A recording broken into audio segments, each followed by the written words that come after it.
बोलिए श्री प्राणनाथ प्यारे की जय, धाम के धन की जय, सब सुंदर साथ की जय।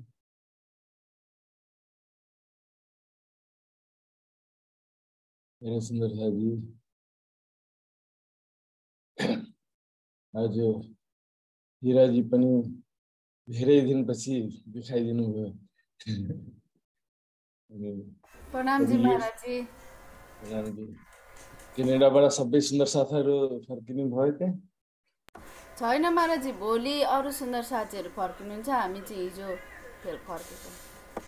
हजुर, तो ठीक छ सुन्दर साथ जी, आइए हामी हिजोको रिजल्ट हेर्छौँ। तो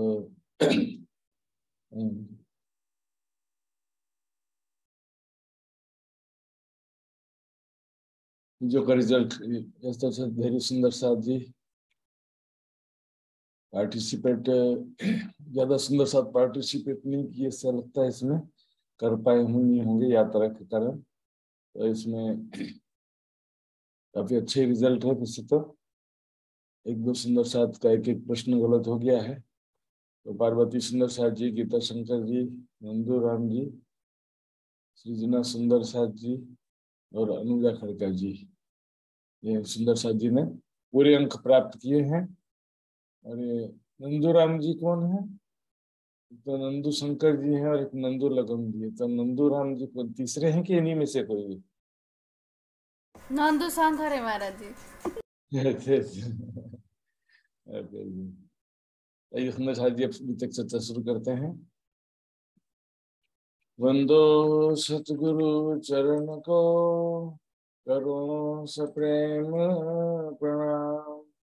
अशुभ हरण मंगल करण, धनीष देव चंद्र की नाम।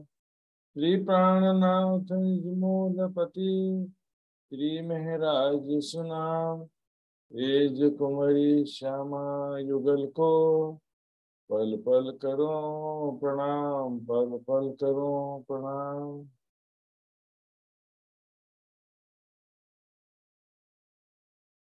श्री महामत कहे सुनो साथ जी, जो तुम में बीतक लिखी लो महफूज में।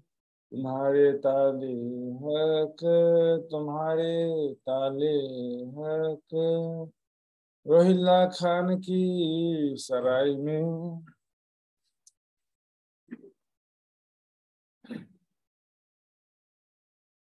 रोहिल्ला खान की सराय में बैठ के किया विचार। श्री धाम धनी अक्षरातीत प्रीतम पारब्रह्म लालदास जी कीर्तन के माध्यम से यहाँ पर वर्णन कर रहे हैं दिल्ली का प्रसंग।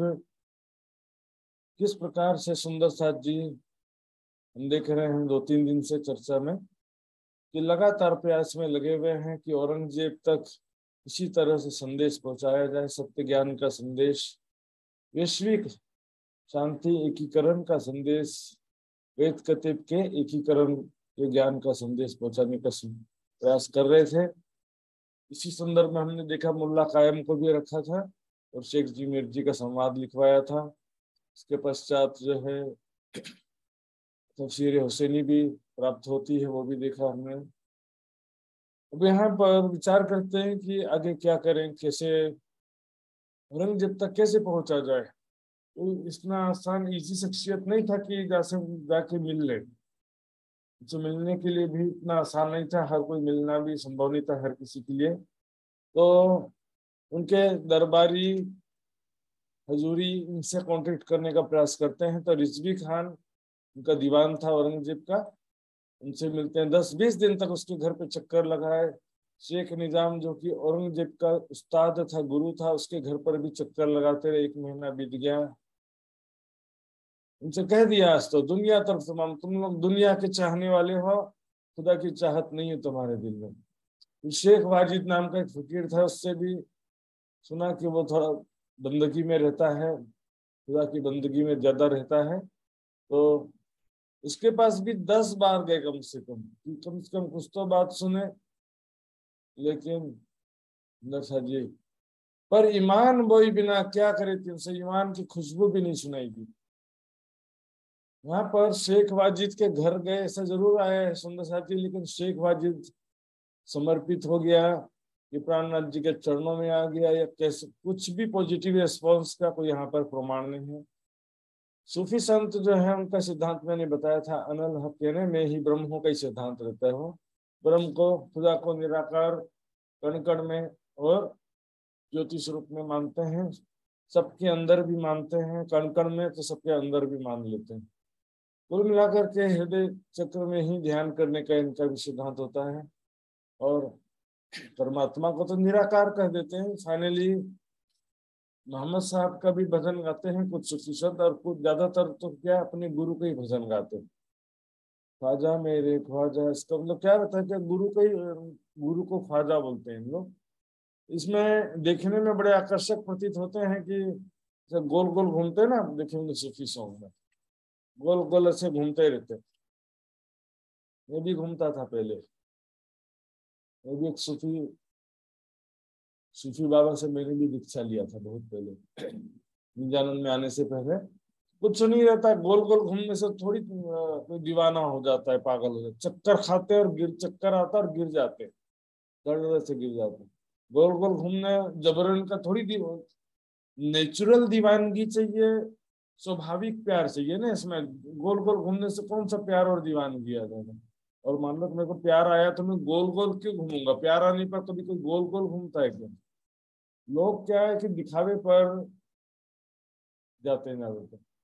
ये बहुत बड़ा सूफी संत है ऐसा। पहले जमाने में निष्काम भक्ति वाले तरीकत की बंदगी में डूबे हुए संत कुछ होते भी थे, अभी तो सब जो है गड़बड़ मामला है। भूत प्रेत जिन्नों को ना वश में किए रहते हैं आयतों के द्वारा, मंत्रों के द्वारा। जिन्न, हिंदुओं में क्या बोलते हैं, भूत प्रेत बोलते हैं ना, इस मुसलमानों में जिन्न बोलते हैं। तो जिन्नों को अपने वश में किए होते हैं। फर्ज आपन ऊपर है पहुंचाने पैगाम। यहाँ पर देखा कि ईमान बोई बना, किसी के अंदर ईमान की खुशबू भी नहीं है। ईमान तो नहीं है लेकिन उसका अंश मात्र भी नहीं है। तो क्या करें, सब बैठ कर विचार करते हैं कि हमारे पर फर्ज जिम्मेदारी राज्य ने दिया है। एक तो जो कोई भी आत्म है, एक दूसरे को जगाने का वादा है। मैं भूलूंगी तो तू मुझे बता देना, और तू भूलेगी तो मैं तुझे जगा दूंगी। तो ये वादा होता ही है। इसके अलावा सुंदर साथ जी, दुनिया को भी ब्रह्म ज्ञान के द्वारा मुक्ति देने का भविष्य कथन ग्रंथों में लिखा है। ग्रंथों में लिखने में कुछ है कि मुक्त देशी ब्रह्मांड को आए ब्रह्मात्म सत। तो ब्रह्मात्मा है, किस प्रकार जगत को मुक्ति देंगे। मात्र तारतम्य लेकर सुंदर साथ बनने से क्या महत्व रहेगा, थोड़ी कोई विशेष महत्व रहेगा। इसमें लिखा अभावी न भविष्यंति मुनियो ब्रह्म रूपिणा। लेकिन ब्रह्म रूप मुनि जगत में प्रकट होंगे, उनके कथा के द्वारा। अकथ कथा नौतन कहे, नए प्रकार का ज्ञान कहेंगे। तो ब्रह्म ज्ञान के कारण ही तो उनका महत्व है परमात्माओं का। ब्रह्म ज्ञान दुनिया को प्रदान करेंगी, तभी दुनिया वालों को मुक्ति मिलेगा। मात्र ऐसे बड़े बड़े महाराजों का आशीर्वाद देकर के बहुत सोचते हैं से कल्याण हो जाएगा। आशीर्वाद मात्र से नहीं होता, ब्रह्म ज्ञान के द्वारा ही कल्याण होगा किसी का भी। जो कोई ईमान लाए सो दाखिल हो इस्लाम। ईमान लाए या नहीं लाए, इस पे हमारा मेहनत का फल निर्भर नहीं करता। हमने जो भी सुंदर साथ के लिए मेहनत किया है उसका फल कौन देने वाला, राज्य। हमारा प्रयास ही हमारी सफलता है, और जो सफलता है वो तो राज्य की सफलता है। कोई ईमान लाए या ना लाए। मोहम्मद साहब मुनि कुरान में लिखते हैं, एक जगह कुरान में लिखा है कि दुनिया वालों, एक ज्ञान के बदले में मैं तुमसे कुछ बदला नहीं चाहता हूं। मैं तुमसे मैं किसी प्रकार की अपेक्षा नहीं रखता हूं। मेरा जो है पारिश्रमिक तो अल्लाह के जिम्मे है। मेरी पारिश्रमिक अल्लाह के जिम्मे है। जो ईमान लाएगा अपने लिए, जो नहीं लाएगा वो भी अपने लिए। तो जो ईमान लाएगा तो सुंदर साथ में शामिल हो जाएगा, नहीं लाएगा तो नहीं लाएगा। लेकिन हम अपनी जिम्मेदारी तो पूरा करना पड़ेगा ना। इस वास्ते पैगाम को पहुंचाना जरूर। यहाँ पर फिर ऐसी स्थिति हुई कुछ दिनों के लिए, रहना मुश्किल हो गया था, दिल्ली में रहने के लिए जगह नहीं मिल रहा था। कई मकान बदल दिए, फिर दूसरी जगह गए, तीसरी जगह गए, मकान का भी दिक्कत हो रहा था। तब यहाँ पर सुंदर साथ जी ने मिलकर डिसाइड किया, अब काशिद भेजिए। अभी क्या करेंगे? काशिद। अभी तक क्या कर रहे थे? सभी के पास अभी भी गए थे, सुलेमान के पास में, निजाम के पास में, रिजवी खान के पास में।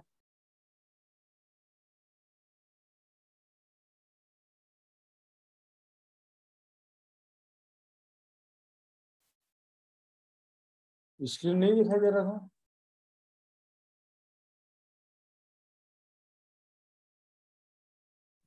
आइरहेको छ। आयो नहीं अहिले? होइन महाराज जी। स्क्रीन शेयर नहीं हो रहा? लोडिङ तो भयो। मेरोमा चाहिँ आइरहेको छ महाराजजी।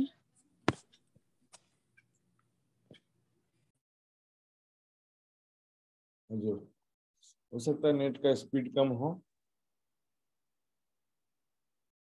अभी सबको दिख रहा है स्क्रीन? सबैलाई देख्दैछ? हजुर। होइन महाराज जी।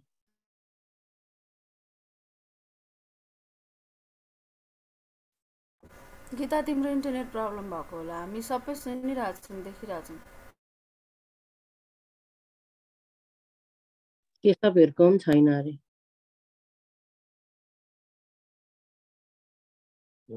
सुंदर साथ जी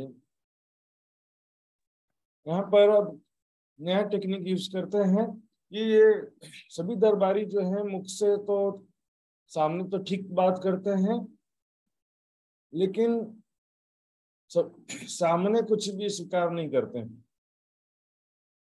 तो अब क्या, लिखित रूप में इनको संदेश भेजेंगे और इनका जवाब लिखित रूप में मांगेंगे, क्योंकि मौखिक रूप से हाँ बोलने से क्या फायदा? मौखिक रूप से ना भी नहीं बोलते हैं, अभी हाँ बोल भी देते हैं, लेकिन फिर बात आगे बढ़ाते नहीं है। तो क्या सिस्टम किया कि कांजी भाई को काशिद बना के भेजा जाएगा। काशिद मतलब डाकिया, पोस्टमैन। काशिद कांजी भाई को पोस्टमैन बना के भेजेंगे और उनसे लिखित रूप में जवाब मांगा जाएगा। तो लिखित रूप में जवाब मांगा जाएगा, किस तरह से जवाब मांगा जाएगा हम देखेंगे। तो 5 रुक्का तैयार किया जाता है यहाँ पर। इसमें जो है सारी बात लिखी हुई थी, हकीकत क़यामत की और पहचान इमाम। इसमें क़यामत की सारी वास्तविकता लिखी हुई थी। इमाम मेहदी की पहचान लिखी थी कि इमाम मेहदी के विषय में जो बात कही गई है हदीसों में, इमाम मेहदी साहिबुज्जमा प्रकट हो चुके हैं, हजरत ईसा भी आ चुके हैं, सारी बातें लिखते हैं। क़यामत के विषय में सुंदर साथ जी मान्यता इनका क्या होता है कि क़यामत के नाम से डर जाते हैं। क़यामत का मतलब सोचते हैं सब प्रलय हो जाएगा, नष्ट हो जाएगा। लेकिन सुंदर साथ जी जब ये नष्ट होगा तब तो अखंड मुक्ति मिलेगा ना। जन्नत तो सब जाना चाहते हैं, लेकिन मरना कोई भी नहीं जाता है। मरेंगे नहीं तो जन्नत कैसे जाएंगे? कयामत में दोनों बातें आती सुंदर साथ जी। पहले प्रलय करके उठाई लिए तस्किन, पहले प्रलय भी होगा तभी तो अखंड मोक्ष होगा। और फिर कयामत भी 2 प्रकार के होते हैं, क़यामतुल सुगरा, क़यामतुल कुबरा। तो सुगरा क़यामत में क्या, छोटी क़यामत होती है जिसमें सैकड़ों की संख्या में लोग मारे जाते हैं, हजारों की संख्या में। और कुबरा मतलब बड़ा क़यामत, उसमें सारी दुनिया का लय हो जाता है। तो सुंदर साथ जी यहाँ पर देखते हैं क़यामत की निशानियां। पानी में कहते हैं प्राणनाथ जी, क़यामत दिखाते जाहिर तो निशान भी करते जाहिर। यदि परमात्मा को क़यामत प्रकट रूप से करना होता है तो प्रकट निशानियां लिखे होते हैं ना। कोई भी एक निशानी यदि इसमें से प्रकट रूप से हो तो फिर कौन ईमान नहीं लाएगा? सारी दुनिया ईमान जाएगी। यहाँ पर 7 निशानियां इस प्रकार हैं। इसका क्रम जो है मैंने चुपाइयों के हिसाब से क्रम रखा है, ये तक की जो चुपाइयां हैं उसके हिसाब से मैंने क्रम रखा है। मार्फत सागर में भी जो क़यामत की निशानियां उसमें क्रम अलग रखा है। तो क्रम से विशेष फर्क नहीं पड़ता है। तो इसमें देखेंगे इमाम मेहदी साहिबुज्जमा का आना, हजरत ईसा रूह अल्लाह का दोबारा आना, ये कयामत की निशानियां हैं। असराफिल का 2 बार सूर फूकना, दज्जाल का आना, याजुज माजुज, पश्चिम से सूर्य का उदय होना, दाबतुल अर्ज का आना, एक्चुअल में ये कयामत की निशानियां हैं, इमाम मेहदी की निशानी नहीं है, कयामत की निशानी। और इमाम मेहदी को तो अल्लाह ताला कहा भी नहीं है कुरान में। इमाम मेहदी जो लायक मुजद्दिद है दीन इस्लाम, धर्म सुधारक, मोहम्मद साहब के फॉलोवर आखिरत में आएंगे, मोमिनों की रक्षा करेंगे, काफिरों को मारेंगे, ऐसे ही लिखा है। कुछ ज्ञान के विषय में इमाम मेहदी कुछ नया ज्ञान लाएंगे या ज्ञान के रहस्य खोलेंगे, ऐसा प्रकट रूप से वो भी नहीं लिखा है। इस कारण लोग जो है इमाम मेहदी के बारे में बहुत ज्यादा कोई जिज्ञासु नहीं रहते हैं। देखते सुंदर शाह जी, इमाम मेहदी के विषय में प्रमाण क्या है, कहाँ पर है? कुरान में इमाम मेहदी का कोई भी वर्णन नहीं है सुंदर शाह जी, क्योंकि हदीसों में मात्र इमाम मेहदी की बात आती है। तो देखेंगे हदीसों में मिस्कात शरीफ में क्या लिखा हुआ है। अल्लाह के रसूल सल्लल्लाहु अलैहि वसल्लम ने फरमाया कि इस उम्मत पर एक जबरदस्त मुसीबत आएगी, यानी ब्रह्मात्माओं पर एक बहुत बड़ी मुसीबत आएगी। उस समय जुल्म से बचने के लिए कोई पनाह की जगह ना पाएगा। उस वक्त खुदा मेरी नस्ल और खानदान में से एक शख्स पैदा फरमाएगा, उसके जरिए जमीन को अदल और इंसाफ से कर देगा। अदल मतलब न्याय, न्याय इंसाफ से भर देगा। और जी इमाम मेहदी की बात है यहाँ पर। इमाम मेहदी के जमाने में क्या होगा, बहुत संसार की स्थिति शुरुआत में खराब रहेगी और इमाम मेहदी के द्वारा सब अच्छा हो जाएगा। दूसरे एक हदीस में है, मेहदी मुझसे होगा, उसका चेहरा खूब रोशन और नूरानी होगा। मेहदी मुझसे होगा, मोहम्मद साहब कहते हैं कि मेहदी मुझसे होगा, अर्थात मोहम्मद साहब के ही हकी सूरत हैं। इमाम मेहदी साहिबुज्जमा के इसमें वाणी में क्या चौपाई देखेंगे, इमाम करे इमामत हक बका सूरत दिखाए। इमाम का मतलब क्या होता है? धर्म गुरु। जो मस्जिद होता है ना, मस्जिद में जो सबको नमाज पढ़ाता है उसको इमाम बोलते हैं। मस्जिद का इमाम सबको नमाज पढ़ाता है। इसी तरह से लेकिन इमाम मेहदी क्या करेंगे, हक बका सूरत दिखाए, अखंड परम धाम और खुदा ताले की सूरत की ज्ञान देकर पहचान करा कर, परमात्मा का कैसा स्वरूप है, रमधाम की कैसी शोभा लीलाएं, उसकी पहचान करा कर सबको वहां की सजदा कराएंगे, अर्थात वहां का ध्यान करवाएंगे। अर्श सूरत पर सजदा कर सी मेहदी इमामत, परम धाम परमात्मा के स्वरूप का सजदा कराएंगे, नहीं ध्यान कराएंगे। सजदा मतलब सिर्फ सिर झुकाने को सजदा नहीं कहते, ध्यान करने की बात है। सुंदर शाह जी यहाँ पर इमाम मेहदी साहिबुज्जमा को क्या मोहम्मद के साहब के ही बताए तरीके पर अमल करने वाला धर्म सुधारक माना गया है। लेकिन यदि हम दूसरे दृष्टि से और तीसरे दृष्टि से देखेंगे तो इमाम मेहदी क्या है, मोहम्मद साहब की हकी सूरत है, क्योंकि वही स्वरूप शक्ति दोबारा आई है। या तो खुदा के रूप में डायरेक्टली खुदा है, या खुदा के इमाम मेहदी के रूप में खुदा आएंगे, ऐसा नहीं लिखा कहीं भी। लेकिन खुदा जो है न्याय के सिंहासन पर विराजमान होगा लास्ट में। इमाम मेहदी और ईसा रूह अल्लाह भी जब उनका भी लीला समाप्त हो जाएगी तो उसके बाद की बात है, जब क़यामत आएगी, कब्र से मुर्दे उठेंगे, एकदम लास्ट की बात है वर्णन के अनुसार। तो न्याय के दिन खुदा न्याय के तख्त पर विराजमान होगा, ऐसा लिखा है। लेकिन उसको हम ऐसे घटा सकते हैं कि न्याय का तख्त में महामती जी का दिल ही खुदा का न्याय का तख्त है, ऐसा घटा सकते हैं। प्रूफ नहीं, ऐसा प्रमाणिकता के हिसाब से कि कहीं लिखा हो, ऐसा नहीं है। की सूरत के विषय में भी मैंने बताया था आपको, पहले विस्तार से बताया था कि सब वक्तों कहे रसूल अव्वल भी आखिर। अरब में भी मोहम्मद है, यहाँ पर भी मोहम्मद, एक ही परमात्मा की शक्ति दोनों जगह थी। और यहाँ पर एक जगह लिखा कि इमाम मेहदी इमामत करेंगे, यहाँ पर लिखा मोहम्मद सिफायत करेंगे। इसलिए कहे उम्मत भाइयों वास्ते मोहम्मद आए 3 बार आए हैं, इसलिए कहते हैं 3 टाइम्स के। तो इमाम मेहदी का हृदय ही जो है खुदा के न्याय का तखत है। यहाँ पर न्याय का हिसाब जो लेने की प्रक्रिया है, ज़ाहिरी वर्णन के अनुसार क्या होता है, 1 बाय 1 सारे लोग आएंगे, उनसे पूछा जाएगा कि तुमने क्या गुनाह किया है, क्या अच्छा काम किया है, गवाही भी होगी। तो इस तरह से न्याय करेंगे, खुदा भी इस तरह से न्याय करेगा? बताओ, खुदा तो सर्वशक्तिमान भी है, सर्वज्ञ भी हो, तो सबकी बात जानता है किसने क्या किया है क्या नहीं किया है। ये तो इस तरह से न्याय करेंगे तो वर्षों लग जाएगा, कोर्ट कचहरी में लाखों के पेंडिंग पड़े, वैसा हालत हो जाएगा। महामती जी का हृदय न्याय का सिंहासन ने वाणी में लिखा है न्याय के विषय में। पहला न्याय जो है ब्रह्म ज्ञान से हो रहा है, ब्रह्म ज्ञान के द्वारा सत्य असत्य का निर्णय हो गया। दूसरा न्याय जो लास्ट में होगा, जो उसके द्वारा बातें, छिपी बातें थी दिल में, ये देखो जाहिर करी पता। अभी क्या है कि हम अपने अच्छे बुरे कर्म अपने दिल में, हमारे चित्त में अंकित है, हम चित्त में छिपा के रखे हुए। चित्त ही चित्र केतु है, जहाँ पर सबके अच्छे बुरे कर्मों का हिसाब लिखा होता है सुबह से। तो क्या होगा लास्ट में, धन धनी के जोश से क्या होगा, सबके दिल के अच्छे बुरे कर्म सबके चेहरे पे दिखाई देंगे। जिसने अच्छे कर्म किए होंगे उसका चेहरा खिला हुआ रहेगा, हाँ आज मेरे अच्छे कर्मों का फल मिलने का दिन आया है, खुशी का दिन। और जिसका बुरे कर्म है, जिसने माया में, राज्य को भूलकर माया में डूबे रहे, उनके चेहरे पे शर्मिंदगी होगा, पश्चाताप होगा। इसी को क्या, किसी के कईयों के मुख उज्जवल होंगे, कईयों के मुख स्याह होंगे, यानी काले होंगे, ऐसा लिखा हुआ है। सही का काला या गोरा नहीं हो जाएगा उस दिन, उनके दिल के भाव चेहरे पे आ जाए। बहुत खुश रहते हैं, हैप्पी रहते हैं तो देखते हैं ना, सबका चेहरा खिला हुआ दिखता है, प्रसन्न रहते हैं तो। और दुखी रहते हैं तो सबका चेहरा कैसा हो जाता है, सबका चेहरा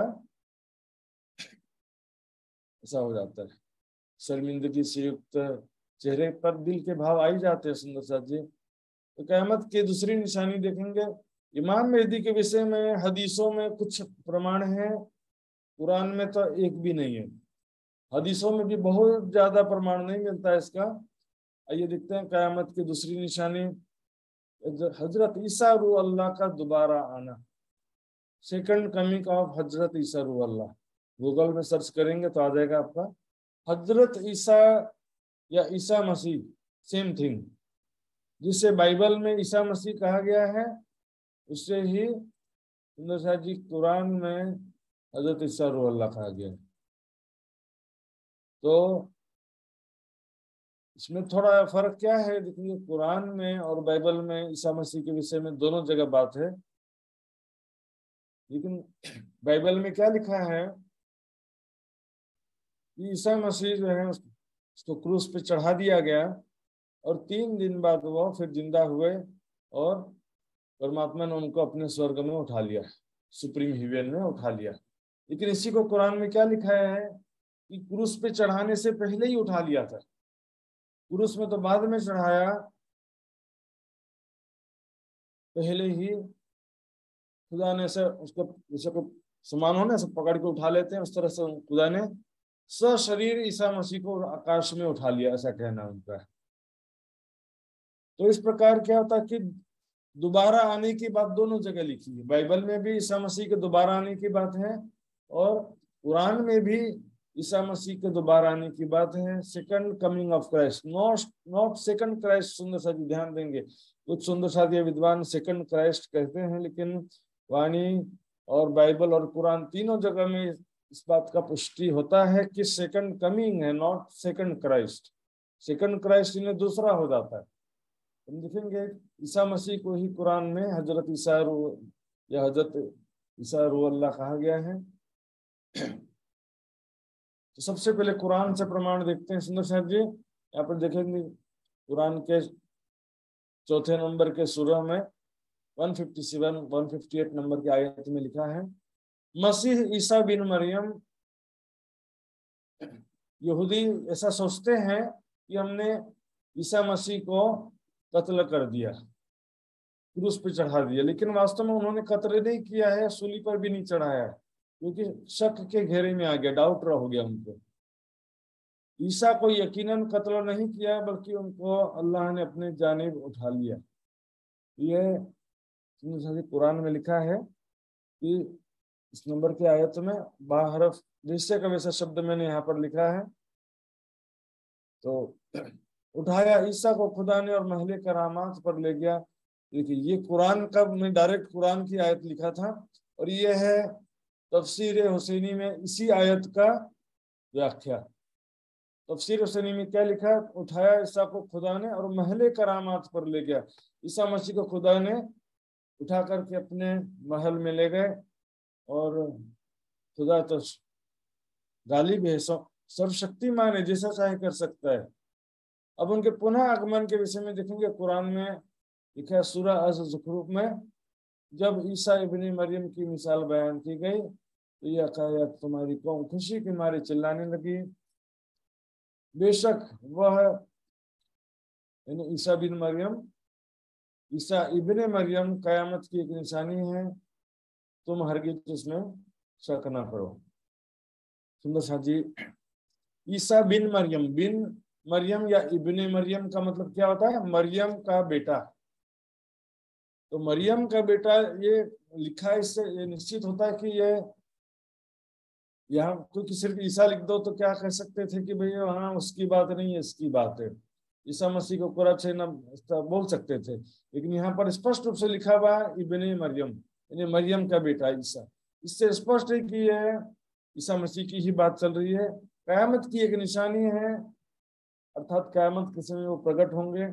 इसके विषय में किस प्रकार प्रकट होंगे ये लिखा है, देखेंगे कि वो दमिश्क के मस्जिद में, ये दमिश्क एक शहर है सीरिया में, दमिश्क के एक मस्जिद में मीनार है। मीनार मालूम है क्या होता है? मस्जिद के आगे ना जैसे पतला सा ऊंचा सा कंस्ट्रक्शन होता है, इसकी लंबाई चौड़ाई तो कम होती है लेकिन हाइट ज्यादा होती है, ऊंचा होता है। स्पेशली ये अजान देने के लिए बनाया गया होता है कि जितने ऊंचाई से अजान देंगे तो ज्यादा एरिया में आवाज जाएगा, बस यही, उससे ज्यादा और कोई उद्देश्य नहीं था। तो क्योंकि मीनार सबसे ऊंचा होता था, आकाश से हजरत ईसा दोबारा आएंगे, दमिश्क के मस्जिद की मीनार पर वो उतरेंगे, ऐसा लिखा है। तो ईसा रूह अल्लाह के आने की निशानियां हैं। तफसीर हुसैनी में भी सूरह ज़ुख़रूफ़ की व्याख्या में लिखा था यहाँ पर। अब हदीसों में तो एकदम क्लियर लिखा है सुंदर साहब जी, उस जात की कसम जिसके कब्जे में मेरी जान है, वह जरूर वह वक्त आने वाला जिसमें तुम में ईसा बिन मरियम हाकिम व आदिल बन करके उतरेंगे। यहाँ पर भी बिन मरियम शब्द हदीस में भी आया। ईसा मसीह हाकिम यानी हुक्म चलाने वाले और आदिल यानी न्याय करने वाले बनकर उतरेंगे। फिर दूसरी एक और हदीस है, अल्लाह के रसूल सल्लल्लाहु अलैहि वसल्लम ने, हदीस क्या होता देखिए, कुरान तो वो होता कि जो उसकी शक्ति से जो आयतें अवतरित हुई थी, लेकिन हदीस क्या होता? मोहम्मद साहब ने कभी बातचीत करते हुए किसी के प्रश्न का जवाब दिया हो तो उसको बोलते हैं हदीस। तो हदीस क्या होता है कि मैंने एक बार मोहम्मद साहब के मुख से ऐसा सुना था, ये एक हदीस हो गया। तो क्या हदीस है कि उस वक्त तुम्हारा क्या हाल होगा जब तुम में इब्ने मरियम उतरेंगे, इन्हें मरियम का पुत्र उतरेगा तुम्हारे बीच में और तुम्ही में से एक आदमी इमामत कर रहा होगा, अर्थात इमाम मेहदी भी उस समय होंगे। ईसा मसीह के पुनः आगमन के विषय में कुरान के और हदीसों के प्रमाण रखा मैंने। अब बाइबल में भी देख लेते हैं थोड़ा सा। तो बाइबल में क्या लिखा है? मैथ्यू 24:30 में लिखा है, जब तब मनुष्य के पुत्र का चिन्ह आकाश में दिखाई देगा। ईसा मसीह का चिन्ह, मनुष्य का पुत्र ईसा मसीह को लिखा हुआ है। मनुष्य के पुत्र को बड़ी सामर्थ्य और ऐश्वर्य के साथ आकाश के बादलों पर आते देखेंगे। आकाश के बादलों पर और ज्यादा शक्ति के साथ, मोर पावर, पहले से ज्यादा शक्ति के साथ आते दिखोगे और तुरही के बड़े शब्द के साथ अपने दूतों यानी जो उसकी शक्ति को भेजेगा। और यहाँ ध्यान देंगे सुन साथी, आकाश के इस छोर से उस छोर तक चारों दिशा में अपने चुने हुए चूजन पर्सन्स को वो इकट्ठा करेंगे। मतलब पूरे धरती पर जो ब्रह्म आत्माएं फैल गई हैं, ब्रह्म आत्मा को इकट्ठा करेगी। तो बादल से क्या मतलब है? देखिए बादल के ऊपर जो भी होता है, जैसे हवाई जहाज बादल के ऊपर जाता है तो हवाई जहाज दिखाई देता है? नहीं दिखाई देता है। इसी प्रकार ईसा मसीह जब आएंगे वो भी किसी को दिखाई नहीं देंगे। ईसा मसीह अपने स्वर्गदूतों के साथ अपने पिता की महिमा में आएगा, यानी परमात्मा के स्वरूप कहलाएगा वो, तो वह सभी को उनके कामों के अनुसार प्रतिफल देगा, कर्मों का फल भी वो प्रदान करेंगे, सबका न्याय करेंगे, ऐसा भी लिखा हुआ है इसमें। और यहाँ पर स्वर्गदूत मतलब हिंदी में क्या है कि ट्रांसलेशन में ऐसा लिख दिया है, यहाँ स्वर्ग से मतलब यहाँ 14 लोक वाला स्वर्ग भी मतलब नहीं है, और स्वर्गदूत मतलब देवताओं से मतलब नहीं है। यहाँ पर फरिश्ते, जैसे कुरान में क्या लिखा, फरिश्ते लिखते हैं ना, तो फरिश्ते देवताओं को भी कह देते हैं और फरिश्ते अखंड की शक्तियों को भी कह देते हैं। इसी प्रकार यहाँ पर स्वर्गदूत से तात्पर्य फरिश्तों से है, अखंड की शक्तियों से है। तो आगे कहते हैं मैथ्यू 24/42 में, जागते रहो तुम, सावधान रहो, तुम्हारा प्रभु किस दिन आएगा तुम नहीं जानते हो। ईसा मसीह किस दिन आएगा तुम नहीं जानते हो, उस घड़ी के विषय में जो तुम सोचते भी नहीं हो, अचानक ईसा मसीह आ जाएगा, इसके विषय में तुमको ज्ञान भी नहीं है, अचानक वो आ जाएगा। और आगे कोई भी आता है, रात्रि में चोर की भांति, The day of the Lord so cometh as a thief in the night, रात्रि में चोर की भांति अचानक आएगा वो दिन।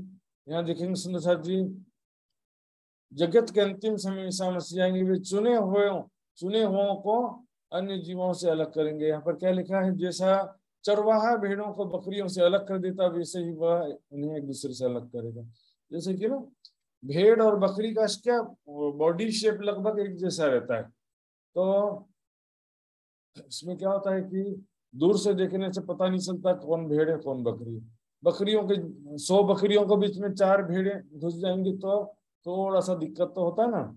लेकिन क्या करें कि दूसरी जगह एक जगह कहते हैं ईसा मसीह कि मेरी भेड़ें बकरियों के झुंड में मिल गई हैं, तो जब मैं उनको कैसे अलग करूंगा, मेरी आवाज पहचानती है, मेरी भेड़ें मेरा आवाज पहचानती हैं, जैसे ही उनको मैं आवाज लगाऊंगा वो बकरियों के झुंड से निकल आएंगी। यहाँ पर भेड़ कहा गया ब्रह्म सृष्टि को, बकरी है जीव सृष्टि।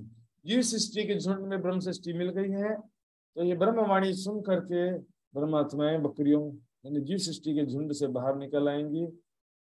सुंदर हाथी देखेंगे यहाँ पर लॉर्ड शब्द भी प्रयोग हुआ है और गॉड शब्द भी प्रयोग हुआ है। तो लॉर्ड शब्द एक्चुअली में परमात्मा के लिए नहीं प्रयोग हुआ, लॉर्ड शब्द जो है ईसा मसीह के लिए प्रयोग हुआ है और गॉड शब्द परमात्मा के लिए प्रयोग हुआ है। यहाँ पर क्या होता है कि लॉर्ड शब्द का अर्थ है कई लोग परमात्मा में घटित करते हैं अपने सुंदर साथ में से कुछ सुंदर साथ, for the Lord himself shall descend from heaven with a shout, परमात्मा स्वयं जो है उतर आएगा, ऐसा कह देते हैं अर्थ।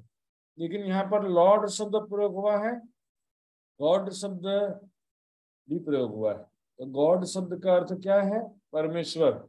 लॉर्ड शब्द का अर्थ होता है प्रभु यीशु। आगे देखेंगे सुनिए गॉड यहाँ पर क्या कहते हैं, देखिए ओवर लॉर्ड जीसस क्राइस्ट भी प्रयोग हुआ है शायद वर्सेस में, और गॉड शब्द भी प्रयोग हुआ है। तो क्या लिखा है, at the coming of our Lord Jesus Christ with all his saints, जब ईसा मसीह अपने पवित्र संतों के साथ में आएंगे तब हमारा परमेश्वर और पिता के सामने पवित्रता में निर्दोष ठहरे। यहाँ सुंदर जी गॉड शब्द प्रयोग हुआ है। यहाँ पर परमात्मा स्वयं अपने परम धाम से आएगा ऐसा नहीं है। यहाँ पर इसका अर्थ लॉर्ड शब्द ईसा मसीह के लिए है। ईसा मसीह क्योंकि परमात्मा ने उठा करके अपने धाम में ले गए थे, तो उसके बाद वह वहीं से तो वापस आएंगे ना। ईसा मसीह को बाइबल के अनुसार क्रूस पे चढ़ाने के 3 दिन बाद वो स्वर्ग के परमेश्वर के धाम में गए, और कुरान के हिसाब से क्रूस पे चढ़ाने से पहले खुदा ने उसको आकाश में उठा लिया। तो वो एक्चुअल में परमेश्वर के धाम की ही बात है। सुंदर साथ जी बाइबल में एक जगह आता है, मैं मनुष्य को एक ऐसे मनुष्य को जानता हूँ जो कि न जाने देह सहित न जाने देह रहित, तीसरे स्वर्ग में उठा लिया गया। तो तीसरा स्वर्ग जो है यहाँ पर अक्षरातीत के हिसाब से परम धाम के लिए ही घटित होता है। सुंदर साथ जी क्योंकि आगे बहुत सारे ऐसे वर्सेस हैं जिसमें हम देखेंगे क्या लिखा है इसमें। एंटी क्राइस्ट के विषय में भी लिखा है कि जब ईसा मसीह दोबारा आएंगे तो उस समय एंटी क्राइस्ट भी दोबारा आएगा और वह अधर्मी प्रकट होगा। एंटी क्राइस्ट तो प्रभु यीशु अपने मुंह के फूंक से उसको मार डालेंगे, फूंक करके। कुरान में भी लिखा है कि इमाम मेहदी के ईसा रुल्लाह के श्वासों में इतना असर होगा कि दज्जाल सामने आएगा तो मोम के जैसे पिघल जाएगा, मोमबत्ती के जस्ते ही पिघल जाएगा वो। इस तरह से यहाँ पर हदीसों में आता है ईसा बिन मरियम आसमान से उतरेंगे, उनके इमाम बनेंगे। देखते ही खुदा का दुश्मन ईसा सलाम के सामने ईसा मसीह जब दोबारा आएंगे हजरत ईसा, तो उनको देखते ही खुदा का दुश्मन इस तरह पिघलने लगेगा जैसे पानी में नमक पिघलता है। इसी बात को वाणी में लिखा है, करसी कतल दज्जाल को इसी का इल्म, ज्ञान के द्वारा ज्ञानता का नाश होगा। इसी को ही कहा गया है ईसा मसीह दज्जाल को मारेंगे। प्रत्यक्ष रूप से तलवार से या गोली से किसी को मारने की बात नहीं है, लेकिन बातनी अर्थ नहीं समझने के कारण लड़ाई झगड़ा करते रहते हैं। वाणी में भी देखेंगे लिखा है, स्पष्ट रूप से लिखा है, कहे मोहम्मद मसीह आवसी।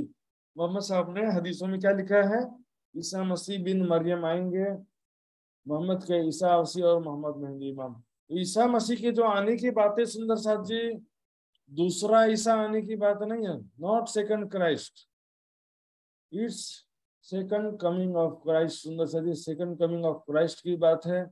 अब यहाँ पर एक मैं प्रमाण आपको दिखाने वाला हूँ, यहाँ से दिखेंगे। यह है तारतम वाणी मुक्ता, विमला मेहता दिल्ली द्वारा लिखित किताब है। इसमें देखेंगे, देखिए, क्योंकि सुंदर साथ जी को प्रमाण देना जरूरी होता है। कई सुंदर साथ सोचते कि मैं अपने मन से नया नया ज्ञान ला रहा हूं, ऐसा भी कई सुंदर साथ बोलते हैं। देखिए क्या लिखा है नीचे, ईसा रूह अल्लाह का पुनरागमन होगा, हजरत इमाम मेहदी प्रकट होंगे। कतीब ग्रंथों में पहले से लिखा कि ईसा रूह अल्लाह का पुनरागमन होगा, नॉट सेकंड क्राइस्ट। दूसरा ईसा आएगा ऐसा कहीं, ईसा मसीह का दोबारा आने की बात है। सुंदर साथ जी, हम अपने में खुश होते रह सकते हैं ऐसी बातें बोलकर, लेकिन जो भी कोई विद्वान पढ़ेगा तो हंसेगा, तुम झूठ बोल रहे हो ऐसा बोलेगा।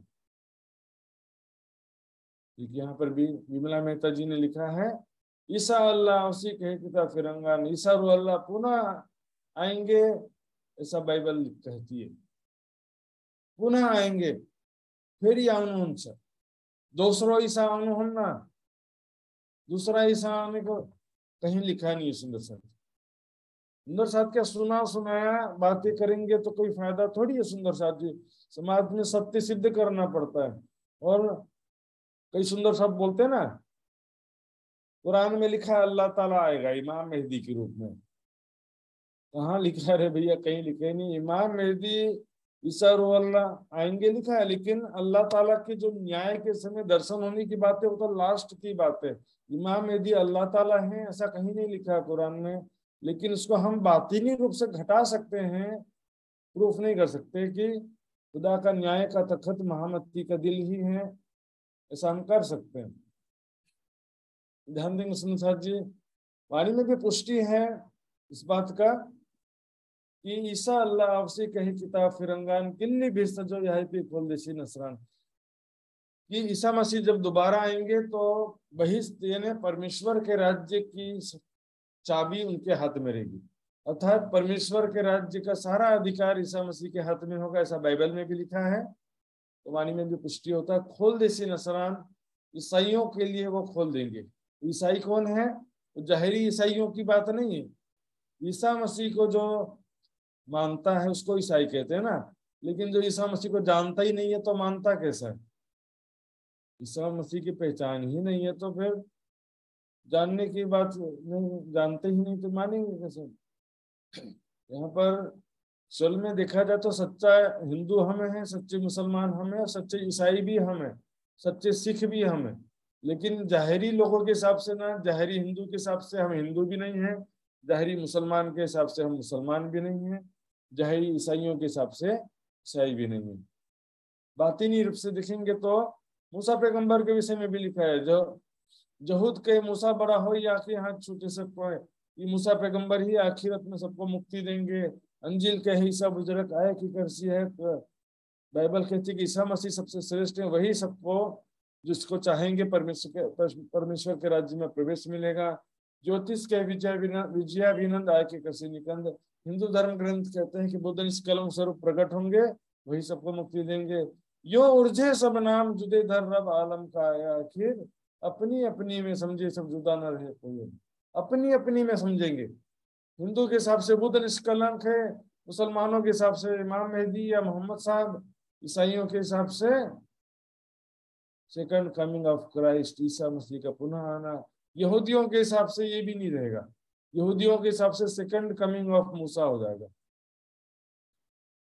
तो सुंदर साथ जी, लड़के लोग जुदे हुए पर खसम ना होवे, तो सबके लिए अलग अलग थोड़ी प्रकट होंगे राज्य।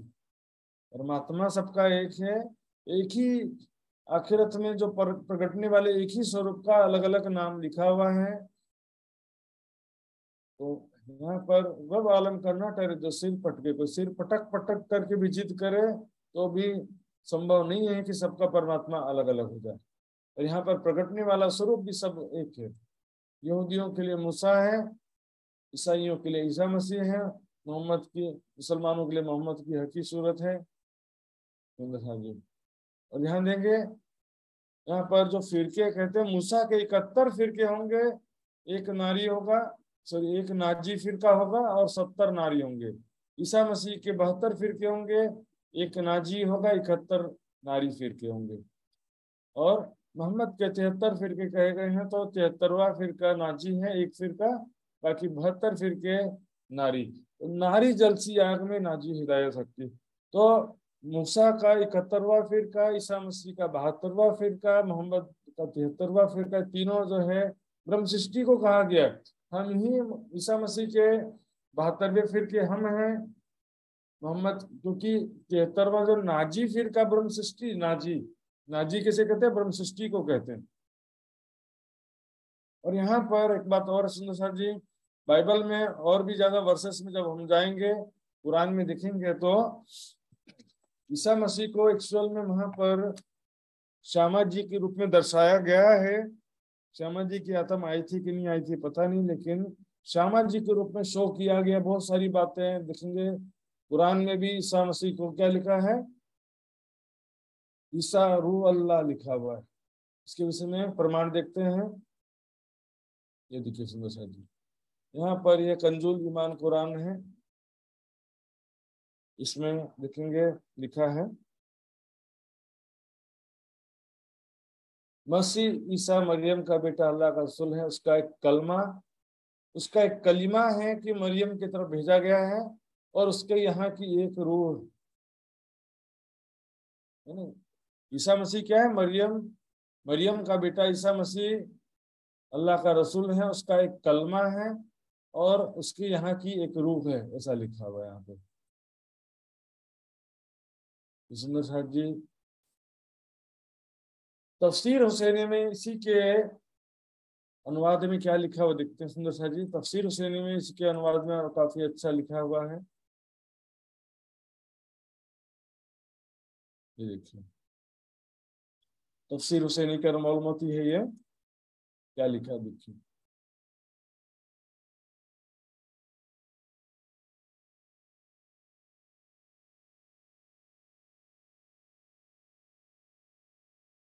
ये सूरह ज़ुखरुफ का आ गया सुंदर साहब जी, उसका देखते हैं सूरह निशा, ये हाँ ये है। देखिए सुंदर साहब जी, ईसा साहिब रूह है, ये लिखे कुछ है, ईसा साहिब रूह है, वो रूह जो हक ताला से बेवास्ता बाप सागर है। यहाँ पर मरियम के पुत्र ईसा की ही बात चल रही है। हजरत मरियम को कहा था कि तेरा लड़का होगा, बिना किसी मर्द के हाथ लगाए हुए भी लड़का होगा करके। तो ईसा मसीह की बात चल रही है कि वो, मत कहो कि वो परमात्मा का पुत्र है, वास्तव में वो क्या है? परमात्मा का पैगंबर है, ऐसा कहा जा रहा है यहाँ पर। तो क्या कहते हैं, हक ताला ने कहा महाज ईसा रूह अल्लाह, हक का बेटा नहीं रूह है, बेटा नहीं है रूह है, हक का बेटा नहीं है, हक का रूह है वो। तो सुंदर साहब जी, ये तो कुरान में हो गया, ईसा साहिब रूह है जो लिखा हुआ तफसीर हुसैनी में, और कुरान में दोनों जगह से मैंने दिखाया। अब यहाँ पर वाणी में भी लिखा है, हजरत ईसा रूह अल्लाह नाम कहूंगी जो कहिया अल्लाह कलाम। अब सुंदर साहब जी, यहाँ पे देखेंगे बाइबल में कई वर्सेस में क्या लिखा है कि मसीह वर्तमान है, परमेश्वर के दाहिनी और बैठा है, ऐसा कई जगह भी लिखा हुआ है। वाणी में भी आता है, दाहिनी तरफ जो है हक, ये लड़कियां तिनकी मलक। और परमेश्वर के सिंहासन में दाहिनी तरफ श्यामा जी विराजमान है, मतलब हम जब देखते हैं तो हमारे दाहिनी तरफ होता है। तो वहां पर देखेंगे, और बहुत अच्छा अच्छा बात परम धाम का भी वर्णन आया है बाइबल में। उसने मुझे बिल्लो और किसी फलकती हुई जीवन के जल की एक नदी दिखाई, परमेश्वर और ईसा मसीह के सिंहासन से निकलकर उस नगर के सड़क की बीचों बीच बहती थी। जो परम धाम है ना, रंग महल और अक्षरधाम के ठीक बीच में जमुना जी है, उसी को जीवन के जल की नदी के रूप में वर्णन किया हुआ है। और परम धाम का भी वर्णन किया। देखिए, उस नगर में सूर्य और चांद के उजाले का प्रयोजन नहीं, क्योंकि परमेश्वर के तेज से उसमें उजाला हो रहा है, और यमुना यानी ईसा मसीह उसका दीपक है। जैसे उपनिषद में कहा ना, न तत्र सूर्यो भाति न चंद्रम न तारकम, वहां पर न सूर्य का प्रकाश है, न चंद्रमा का प्रकाश है, न तारों का प्रकाश है, बल्कि ब्रह्म के प्रकाश से ही सारा ब्रह्म धाम प्रकाशित हो रहा है। उसी को यहाँ पर बिल्कुल सेम थिंग ऐसा कह रहे हैं कि वहां सूर्य चांद के उजाले का प्रयोजन नहीं है, परमेश्वर के तेज से उसमें उजाला हो रहा है। और उसमें क्या लिखते हैं, उसमें कोई अपवित्र वस्तु या घृणित काम करने वाला या झूठ गढ़ने वाला किसी रीति से प्रवेश न करेगा। केवल वे लोग जिनके नाम मेमने के जीवन की पुस्तक में ईसा मसीह के तो ही मेमना कहा गया, उसमें ईसा मसीह लाई मेमना भन्नु, तो उनके पुस्तक में लिखा। अर्थात श्यामा जी के अंग रूपा जो ब्रह्म सृष्टि है ऑलरेडी जो है, वही वहां पर प्रवेश कर सकते हैं, ऑलरेडी वहां पर है, और उनकी सुरता वापस जाएगी। बस नया कोई परम धाम में प्रवेश नहीं कर सकता। सुंदर साहब जी, तो वाणी में भी कई जगह इस तरह की बात है, ईसा मसीह इंसानी की बात है, ईसा मसीह शब्द प्रयोग हुआ है देवचंद जी के लिए। असराफिल जब्राइल उतरे अरस से,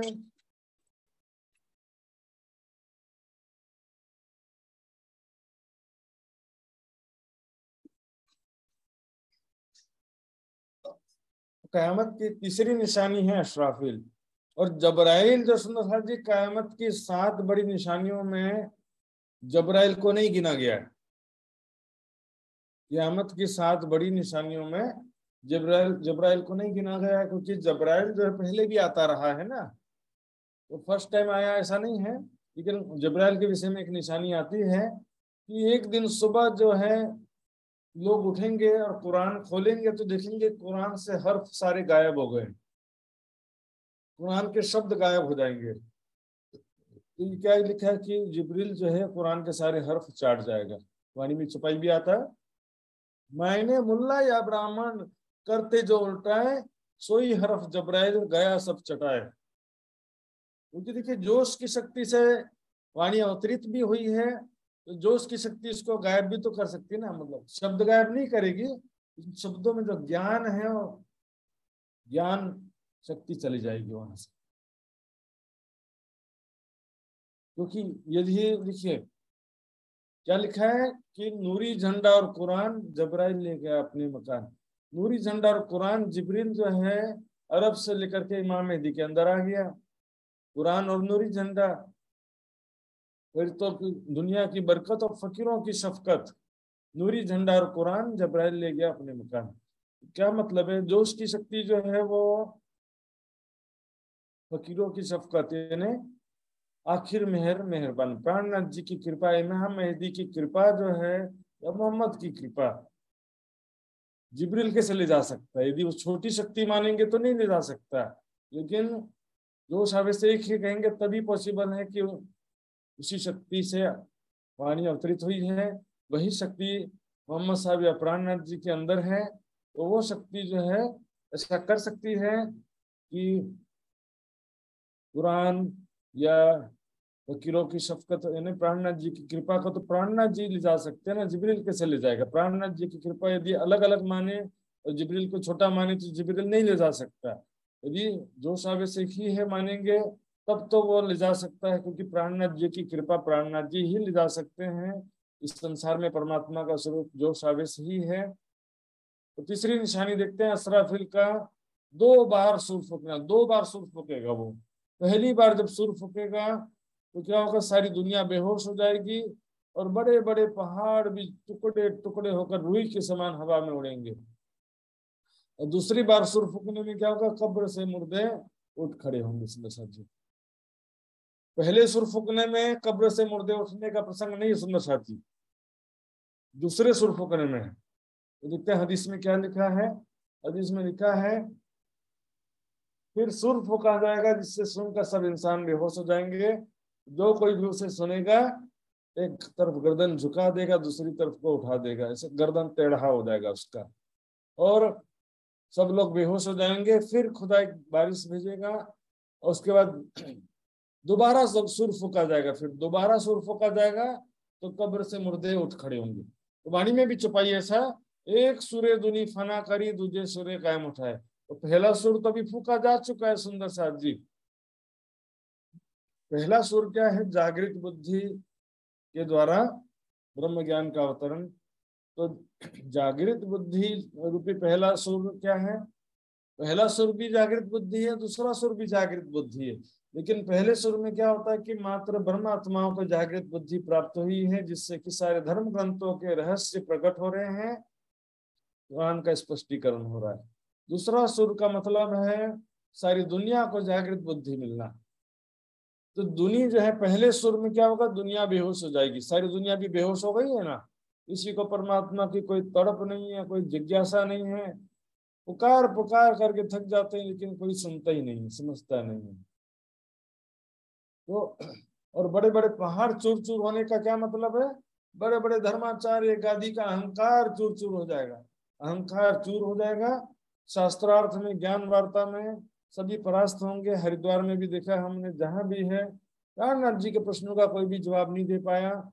तो अहंकार क्या है, मैं खुदी रूपी पहाड़ है। तो दूसरा सुर क्या है, जब लास्ट में सारी दुनिया को जागृत बुद्धि मिलेगी, उसको दूसरा सुर कहा गया।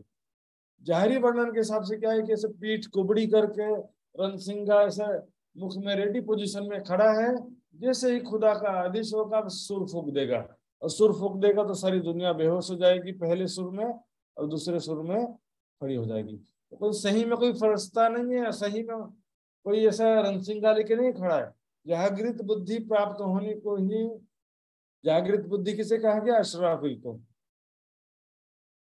अशराफिल का अलंकारिक वर्णन है। तो अशराफिल का सुर फूकना क्या है, जागृत बुद्धि प्राप्त होना। पहले सुर में मात्र ब्रह्मात्माओं को जागृत बुद्धि प्राप्त हुई है, इंद्रावती महामती जी को और ब्रह्मात्माओं को। दूसरे सुर फूकने में क्या होगा, सारी दुनिया को जागृत बुद्धि प्राप्त होगी और सभी मुर्दे उठ खड़े होंगे, मतलब अखंड मोक्ष को प्राप्त कर लेंगे। सुंदर साहब जी, पहाड़ कहे कुफर खुदी के, अहंकार रूपी पहाड़ है, तो चूर चूर हो जाएगा उनका अहंकार। तो कब्र से जो मुर्दे उठने की बात है वो दूसरे असराफिल के दूसरे सुर से रिलेटेड है। दूसरी बार जब सुर फूकेंगे तब वो सारे कब्र से मुर्दे उठेंगे, जो वाणी में बीतक में भी आता है। आगे औरंगाबाद के प्रसंग में आता है कि जहां मोहम्मद ने पूछा कि कब्र से मुर्दे किस प्रकार उठेंगे, यहाँ पर ये छुपाइयां आती हैं कि जब अक्षरधाम, अपने अक्षरधाम में अक्षर ब्रह्म जागृत होंगे तो वो खेल को याद करेंगे, खेल में जो भी परमधाम की बातें सुना है, अनुभव किया है, उसको याद करेंगे। तो क्या होगा, जो भी कोई ईमान ले आया होगा अक्षर ब्रह्म के चित्त में अखंड हो जाएगा, भूले नहीं क्यों कर। ये जागृत होने के बाद में इसको कहा गया कब्र से मुर्दे उठना। योग माया में अखंड मुक्त हो जाने को ही कहा गया। सुंदर साथ जी, योग माया में अखंड होने को ही लिखा है कब्र से मुर्दे उठेंगे, अर्थात सभी अखंड मोक्ष प्राप्त करेंगे।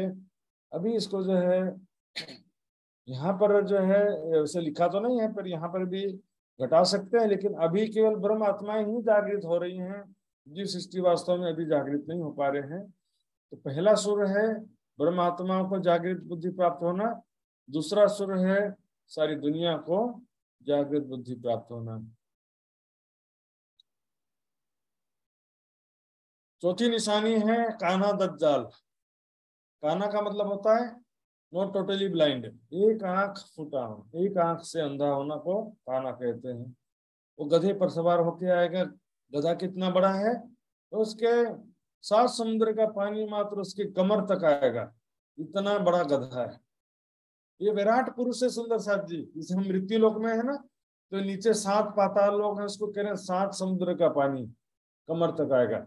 तो ये ऊपर जो है सिर आसमान तक जाएगा, यानी बैकुंठ तक। तो पाताल से लेकर बैकुंठ तक ये विराट पुरुष को ही गधा कहा गया है। 14 लोकों के समस्त प्राणियों के अंदर, समस्त जीवों के अंदर दज्जाल यानी कि माया की शक्ति है, स्वाप्निक चेतना शक्ति सभी प्राणियों के अंदर जीव रूप से है। इसलिए कहा छल को छल न लागे ओ लहरिया और जल। माया के जीवों को माया नहीं लगती है। उसने कहा जी दज्जाल के विषय में कुरान में क्या लिखा है वो देखते हैं। लिखा बुखारी शरीफ और मुस्लिम शरीफ में आता है, उस शख्स का जिस्म लाल था, बदन भारी था, सिर के बाल घुंघराले थे, दाहिनी आंख से काना था। मैंने पूछा यह कौन है, तो जवाब दिया कि यह दज्जाल है। इसी तरह से दूसरे हदीस में आता है कि दज्जाल जब आएगा तो उसके दोनों हाथ में 2 चीजें होंगी, एक हाथ में आग और दूसरे हाथ में पानी होगा। बहुत इंटरेस्टिंग है, ध्यान देंगे सुंदर साहब जी। दज्जाल के 2 हाथ में 2 चीजें होंगी, तो दज्जाल का कहना मानेगा उसको पानी दे देगा। पानी मतलब दुनिया के तमाम सुख प्रदान करेगा जो दज्जाल का कहना मानेगा। भौतिकवाद में लिप्त रहेगा, दिन रात पैसा कमाना, देवी देवताओं की पूजा, बहुदेव पूजा, कर्म कांड, है ना, देखने में उनको ज्यादा पैसा देगा। और जो दज्जाल का कहना नहीं मानेगा, एक खुदा की बंदगी करेगा, तो क्या होगा सिंह जी, उसको वो आग दे देगा, अर्थात दुनिया के तमाम दुख दे देगा। राज्य के रास्ते में दुख प्राप्त होते हैं ना, इसीलिए घबराने की बात नहीं है। आगे क्या लिखा है, देखने में लग रहा है कि वो आगी में है, लेकिन सबसे ज्यादा सुकून में वही होगा, क्योंकि आग क्या है, मीठा पानी है वास्तव में। और जो देखने में पानी में है, अर्थात दुनिया के सुख जिनको प्राप्त हैं, वास्तव में अंदर से वो सबसे ज्यादा दुख में होगा। ठीक है ना, देखो जिसे लोग पानी समझेंगे वो वास्तव में जलाने वाली आग होगी। जो चाहते हैं सुख को आखिर दिन में दुख। क्षणिक सुखों के पीछे जो भागते हैं उसका परिणाम क्या होता है, दुख होता है सुंदर साथ जी। इसलिए दज्जाल का कहना, दुनिया के सुख के लालच में दज्जाल की पूजा करेगी, खुदा की पूजा नहीं करेगी, लेकिन आग में जाएंगे फिर। सुंदर साथ जी यहाँ दज्जाल क्या है, माया, दज्जाल, अजाजिल, दाबतुल अर्ज, एक ही को अलग अलग नाम से कहा गया, एक ही बात है सारी चीजें। स्वाप्निक चेतना शक्ति ही जो है यहाँ पर दुनिया के, माया की शक्ति जो है दुनिया वालों के दिलों में जो विराजमान है, वही सबको भ्रमित कर देती है। सुंदर साथ जी आइए देखते हैं अगला निशान। आजुज माजुज जाहिर होगा, सुरमा करा दाबा हुई जाहिर, सब लिखे सब। यहाँ पर देखते हैं याजुज और माजुज। याजुज माजुज के विषय में क्या है, वो जन्म लेंगे या प्रकट होंगे ऐसा नहीं लिखा है। उनको जुल्करनैन, बादशाह जुल्करनैन ने एक घाटी के पीछे बंद कर दिया। कैसे बंद किया, 2 पहाड़ के बीच में क्या किया उन्होंने, लोहे की दीवार, लोहा और तांबा की अष्टधातु का दीवार बना दिया। तो एक घाटी के उस तरफ याजुज माजुज की कौम रहती थी, जो मुल्क में फसाद, झगड़े मचाती थी, परेशान करती थी, लोगों को शांति से रहने नहीं देती थी। तो जुल्करनैन ने लोगों से मिलकर क्या किया, एक मोटी बड़ी सी लोहे की दीवार बनाई, फिर उसमें तांबा पिघला करके उसमें डाल दिया ऐसे ना। तो दीवार क्यों बनाया, ताकि जो याजुज माजुज की कौम है वो इस पार ना आ सके। जैसे इंडिया पाकिस्तान में बॉर्डर बना देते हैं ना, कि पाकिस्तान वाले इंडिया ना आ सके। तो क्या है कि ये दीवार कहाँ बनाया, खोज डालो पूरे पृथ्वी में, किसी को पता ही नहीं है आज तक ये दीवार है कहाँ, किसी को नहीं मिला आज तक दीवार, क्योंकि सही का दीवार नहीं है ये। अष्टधातु का दीवार क्या है, मनुष्य का शरीर ही अष्टधातु का दीवार है। याजुज माजुज क्या है, दिन और रात के रूप में, दिन और रात के रूप में दुनिया के काल है। दिन के समय जो है मनुष्य के 100 तरफ ख्वाहिश रहती, इसलिए याजुज को 100 गज का कहा गया। रात के समय हमारी ख्वाहिश एक तरफ एकाग्र होकर सो जाते हैं, तो इसको 1 गज का कहा गया। तो क्या कहा गया देखिए सुंदर साहब जी, दोनों जो है क्या करते हैं, दीवार तो बना दिया लेकिन वो कोशिश कर रहे हैं बराबर कि हम दीवार तोड़ के बाहर आ जाएं, तो दीवार को चाटते रहते हैं, चाटते रहते हैं, सुबह से शाम तक चाट चाट के पतला कर देते, कागज के दस्ते ही होते इसको, कागज के दस्ते ही होते। मनुष्य का शरीर दिन भर काम कर करके थक गए, आप सभी देख रहे हैं ना कैसे थक गए, हालत कागज के दस्ते भाई से शरीर है, बैठ सीधा बैठ भी नहीं सकते, टिक कैसा होना पड़ता है, तो सभी थक ही जाते हैं सुंदर साहब जी, इसमें क्या करे, शरीर बनाया ऐसा। तो रात को जब सो जाते हैं सुबह ऐसे फिर मजबूत हो जाते हैं, हाँ चलो काम में, सुबह फिर मजबूत दीवार बन जाता है।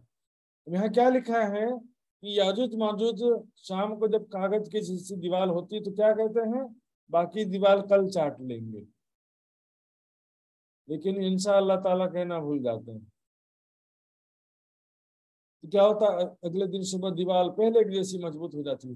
कयामत के समय क्या होगा कि वो इंशाअल्लाह ताला कहना कह देंगे, तो उस समय सही दीवार तोड़ करके बाहर निकल आएंगे याजूज माजूज, और सारे लोगों को खाने लगेंगे, सैकड़ों हजारों की संख्या में लोग मरने लगेंगे।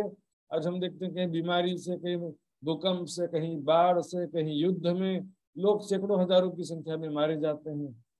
तो वास्तव में यहाँ पर याजूज माजूज के विषय में क्या लिखा है आपने देखा, इसकी 3 फौजें हैं, सुबह दोपहर और शाम। और इसमें क्या लिखा, इसको उर्दू में लिखा है तुला ताबा शाबा। और इसकी टोटल फौज कितनी संख्या है, 4 लाख की फौज कही गई है। सुंदर साहब जी, वाणी का जवाब वाणी में लिखा है, मैं कई बार बताता हूँ। कई लोग क्या करते हैं, 4 लाख क्या है बोलेंगे, श्वासों की गिनती बोलेंगे। हम खीन में 1 मिनट में ही हम देखेंगे ध्यान से तो कम से कम 10 श्वास ले लेते हैं। 1 मिनट में हम ही कितनी सांस लेने से कम से कम 10 बार श्वास ले लेते हैं। जिनको श्वास की बीमारी है वो तो जल्दी जल्दी श्वास लेते रहते हैं, बीमार लोग। स्वस्थ आदमी गहरी और लंबी श्वास लेता है, श्वास की क्वांटिटी कम होती है लेकिन ज्यादा ऑक्सीजन लेता है। तो 1 मिनट में गिनेंगे तो कम से कम 10 श्वास गिनते हैं, तो 1 घंटे में 600 श्वास हो गए, 10 घंटे में 6000 श्वास हो जाते हैं, 20 घंटे में 12000 श्वास, तो एक दिन में लगभग 15000 श्वास ले लेते हैं हम। 100 दिन में कितना हो गया, 1.5 लाख। तो 4 लाख, तो 1 साल के अंदर ही हम 4 लाख से ज्यादा श्वास ले लेते हैं। यहाँ पर श्वासों की बात नहीं है, ये तो गिनती कही दिनन की आखिरत बड़ी निशान, वाणी में इसका स्पष्टीकरण लिखा है, ये दिनों की गिनती है। 4 लाख को जब 365 से 365 से डिवाइड करते हैं तो 1095 वर्ष होते हैं, अर्थात 11वीं सदी में कयामत होने का संकेत है ये समय। तो ये जो है कयामत के समय क्या होगा, याजूज माजूज दीवार तोड़कर निकल जाएंगे और लोगों को खाने लगेंगे। लास्ट में आकाश में तीर चलाएंगे, यानी कि देवी देवताओं को भी नहीं छोड़ने वाले। 6ठी निशानी है पश्चिम से सूर्य का उदय होना। तो शायद ये छोटा छोटा है, ज्यादा टाइम नहीं लगेगा। सूरज मगरिब पश्चिम दिशा से कैसे निकल सकता है, कुरान में क्या लिखा है, हदीसों में कहा कि देखते हैं क्या लिखा है। अल्लाह के रसूल सल्लल्लाहु अलैहि वसल्लम ने इरशाद फरमाया था कि बिला शुबह रात को खुदा अपने हाथ फैलाता है कि अब तौबा कर लो, गुनाहों को छोड़ो, मेरी शरण में आ जाओ, इनवाइट करता है। हाथ फैलाना मतलब इनवाइट करता है। और दिन को खुदा फिर से हाथ फैलाता कि रात के गुनाहगार तौबा कर लें, जब तक सूरज पश्चिम से न निकल जाए तब तक के तौबा का दरवाजा खुला हुआ है, अपनी भूलों को सुधारने का अवसर मिला हुआ है। जिस दिन पश्चिम से सूरज उग जाएगा उस दिन फिर किसी का ईमान काम नहीं आएगा। हदीस में कहा गया है, यह बात जब सूरज को मगरिब से निकला हुआ दिखेंगे तो सब ईमान ले आएंगे, और पर उस वक्त किसी का ईमान या तौबा कबूल ना होगी। वाणी में अपने लिखे कुछ है, द्वार तौबा के खुले हैं अब, पीछे तो दुनिया मिलसी सब। यहाँ पर जाहिरी रूप से सूर्य पूरब से पश्चिम निकलने की बात नहीं है सुंदर साथ जी। पश्चिम के हृदय में अज्ञानता के सूर्य की बात है, क्योंकि कहा कि सूर्य उदय तो होगा लेकिन उसमें रोशनी नहीं होगी। सूर्य ऐसा बिना रोशनी का कभी होता है क्या? सूर्य कभी भी बिना रोशनी का नहीं होता है। सुंदर जी वास्तव में क्या है सूरज हो गया मगरब दिलों, दुनिया वालों के दिलों पर अज्ञानता रूपी सूर्य का उदय हो गया है। इस कारण वह इमाम मेहदी साहिब जुमा की पहचान नहीं कर रहे हैं, कयामत की पहचान भी नहीं कर पा रहे हैं। सातवां निशान है दाबतुल अर्द, धरती का जीव। कैसा जीव होगा? अजीब सा एक नया प्राणी आएगा, इसका चेहरा इंसान का होगा, आंखें सुअर के जैसी होंगी, कान हाथी के होंगे, कान हाथी के दस्ते, छाती शेर का जैसा होगा, पीठ गिदड़ की होगी और गर्दन मुर्गे की जैसी होगी, सिर पर बैल के जैसे सींग होंगे। टीवी में वो सीरियल देखते हैं ना, कोई धार्मिक सीरियल देखते हैं ना, तो राक्षस कैसे बनाते हैं, इधर दो सिंग निकले रहते हैं राक्षस के। टीवी में हेड में ना सीरियल है, सिंह का मतलब क्या है? तमोगुणी स्वभाव, झगड़ने का स्वभाव। सिंह क्या? बैल से झगड़ते रहते ना बैल, उस तरह से झगड़ने का स्वभाव हो जाएगा मनुष्य। बैल का सिंह क्या है? मनुष्य का स्वभाव, लड़ने झगड़ने। जहां पर भी अब यहाँ पर बाजार जाओ, ट्रेन में जाओ, बस में जाओ, जहाँ थोड़ा सा कोई बात हमारी गलती नहीं भी है तो लोग झगड़ना करने के लिए तैयार रहते हैं, ऐसा स्थिति होगी। यहाँ पर देखिए एक एक चीज को देखेंगे। सुअर की आंखें क्या है? कुदृष्टि ही सूरज की सुअर की जैसी आंखें हैं। तो मनुष्य जो है माता पिता माता बहन कुछ नहीं, सबको कुदृष्टि से देखते रहते हैं। कान हाथी के जैसे, हाथी का कान क्या है? निंदा सुनकर के तुरंत गुस्सा होना। हाथी का कान बड़ा तेज रहता है और हाथी इंसान की भाषा समझ जाता है, सिर्फ भाषा को नहीं, मन की तरंगे भी समझ जाता है वो। हाथी जो है क्या होता है, उसको गाली देंगे ना तुरंत गुस्सा हो जाएगा वो। आज भी क्या होता है, निंदा किसी की कर लो तो तुरंत मनुष्य गुस्सा हो जाते हैं। छाती शेर की है, क्रूरता। छाती किसी जानवर को, शेर जो है किसी जानवर का शिकार करता है तो कोई दया नहीं करता। मनुष्य भी लोभ लालच में किसी के पर दया नहीं करते हैं। किसी गरीब के, किसी दुखी व्यक्ति के दर्द दिखाई देता नहीं है। सभी को लूटो, खून चूस करके अमीर बनो, ऐसा। पीठ गिदड़ की, धर्म के नाम पर मर गया है, कितना करूं मैं, कितना सेवा करूं, कितना वाणी पढ़ूं। पीठ का गिदड़ का दस्ते, पीठ, पीठ में क्या होता है? रीढ़ की हड्डी होती है ना, एक डंडा मारेंगे रीढ़ की हड्डी टूट जाएगी। इतना कम, सबसे कमजोर पार्ट होता है रीढ़ की हड्डी।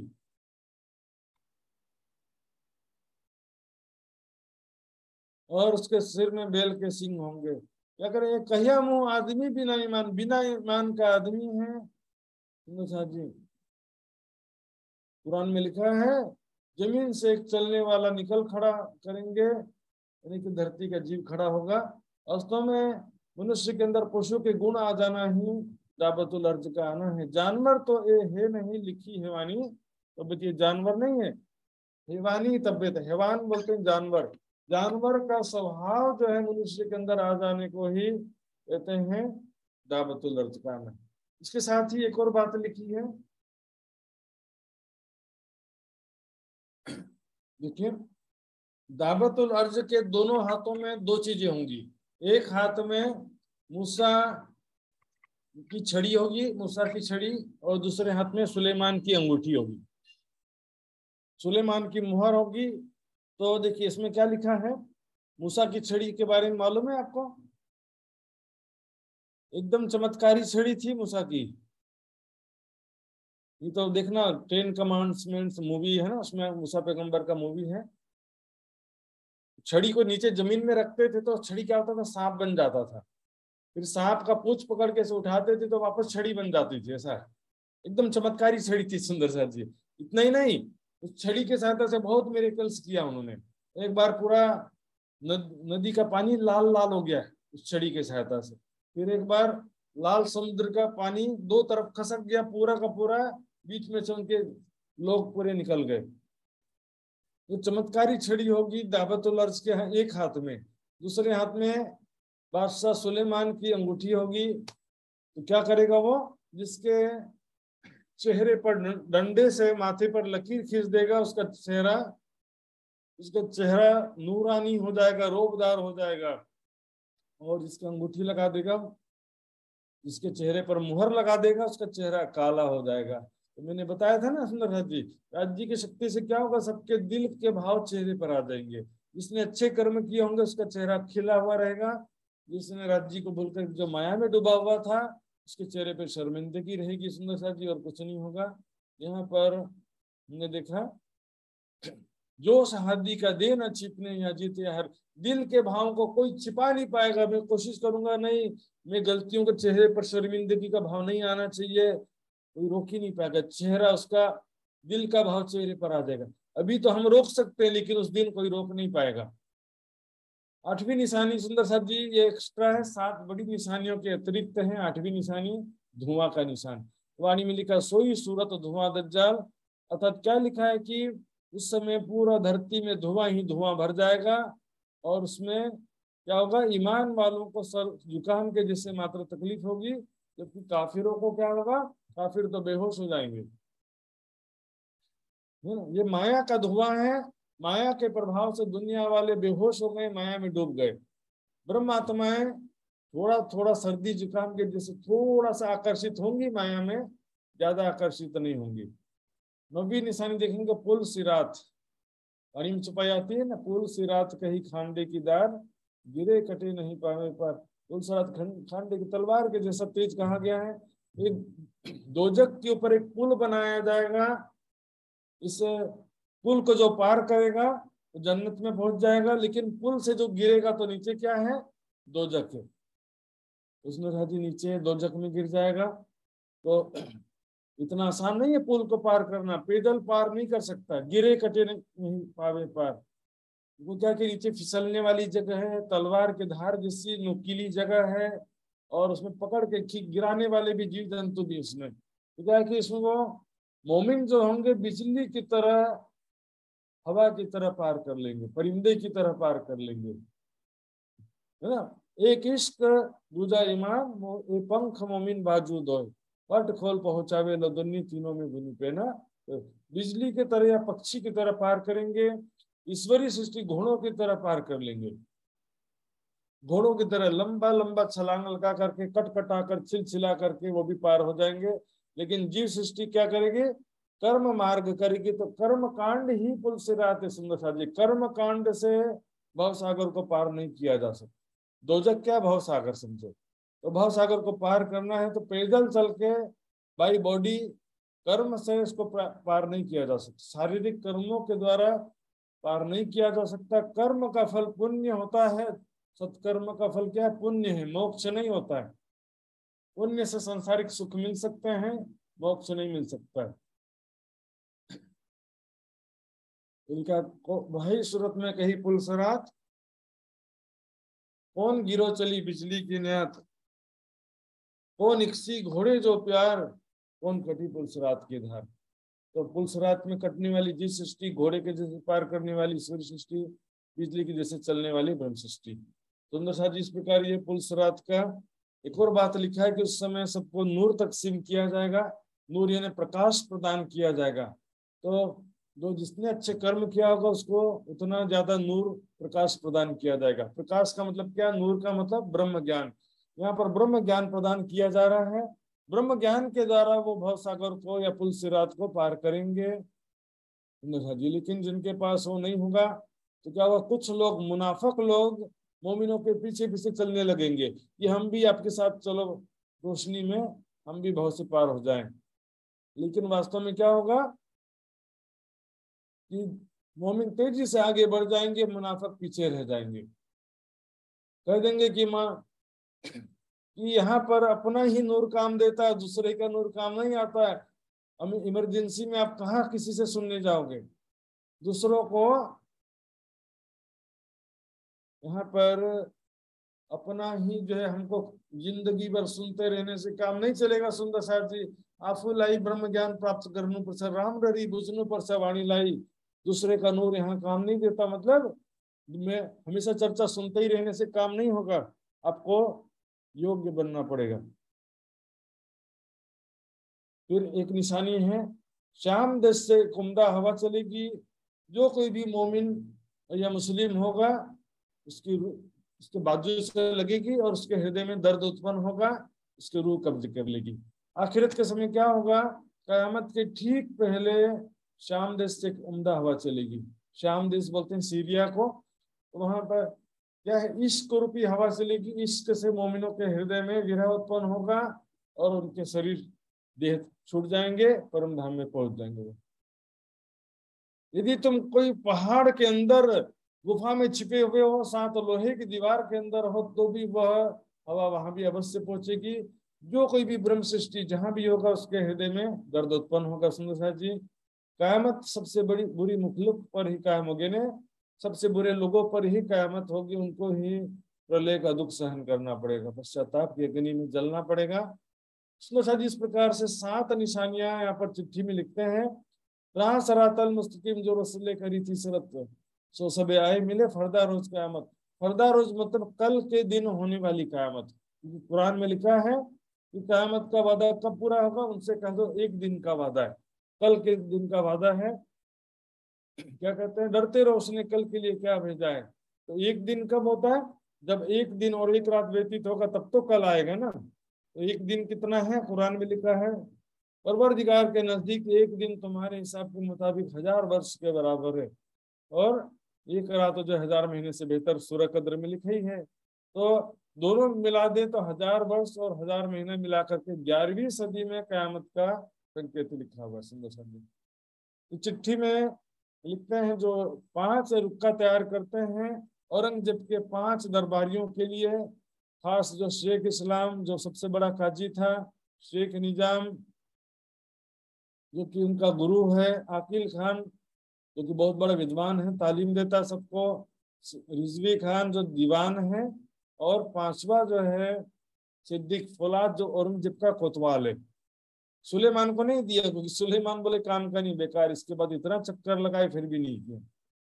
उसने कहा जी 5 लोगों के पास में 5 रुक्का तैयार करते हैं, कांजी भाई को डाकिया बना देते हैं, और वो जाते हैं सबसे पहले काजी के पास जाते हैं। काजी उनसे चिट्ठी लेता, पूछता है किसने भेजा ये चिट्ठी, कहता है फकीर ने भेजा है। तो फकीर कहाँ रहते और तुम कौन सी जाति के, हिंदू हो कि मुसलमान हो।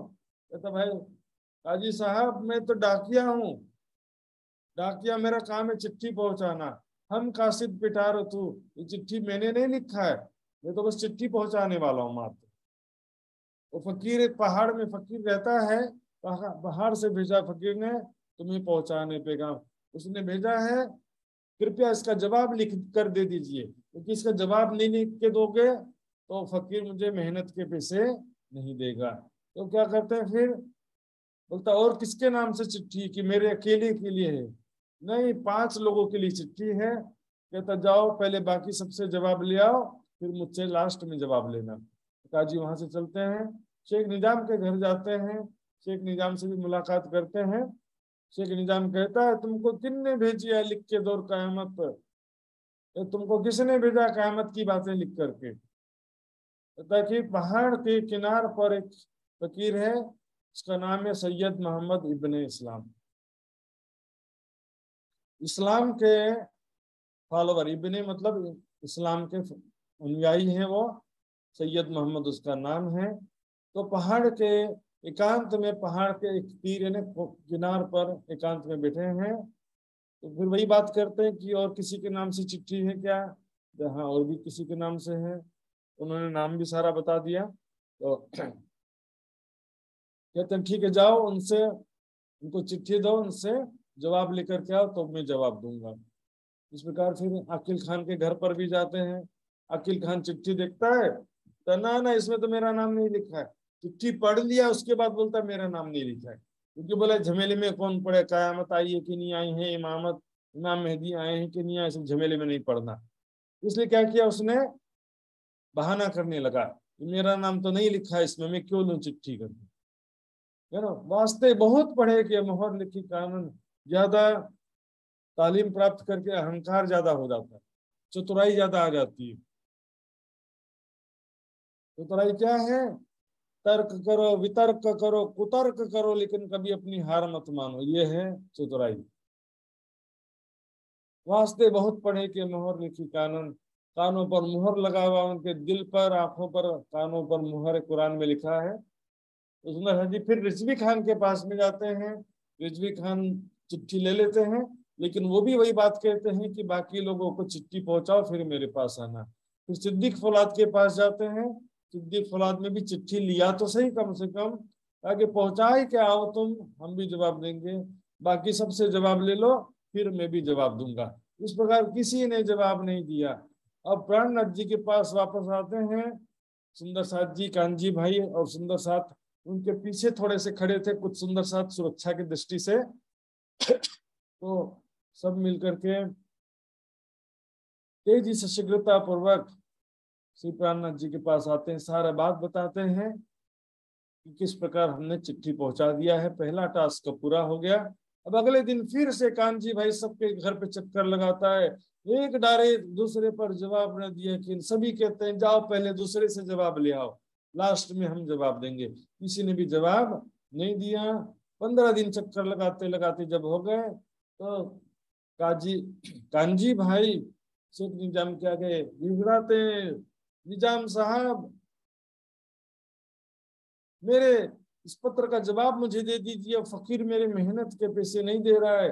तो शेख निजाम कहता है ये काम नहीं शेताब, ये जल्दी का काम नहीं है, ये छोटी मोटी बात हो, ऐसा नहीं है कि अभी लिख के दे दो। इमामत का दावा ले आए, तुम इमामत का दावा लेकर के आए हो, इमाम मेहदी का दावा लेकर के आए हो, ये तो काम सुल्तान का, क्या जवाब देवे हम, मैं अकेले इसका जवाब नहीं दे सकता। ये हम सब मिलकर एक ठोर करें जवाब, सब मिलकर के इसका सलाह मशवरा करना पड़ेगा, मीटिंग करना पड़ेगा, और अकेले नहीं कई खलक मिलेगी, समाज के सभी आलिम फाजिल काजी मौलवी राजा बादशाह सब इकट्ठे होंगे और सबकी सहमति से ही ये लिखा जा सकता है। अकेले ये जवाब नहीं दिया जा सकता कि इमाम मेहदी आ गए या नहीं आए, ऐसा भी हम नहीं कह सकते। फिर काजी के घर जाते हैं, काजी से पूछा कृपया करके जवाब दे दीजिए, बहुत दिन हो गए हैं, मेरी मेहनत के पैसे नहीं प्राप्त हो पा रहे हैं। काजी कहता है न होवे काम एक मुझसे, मेरे अकेले से काम नहीं हो सकता है,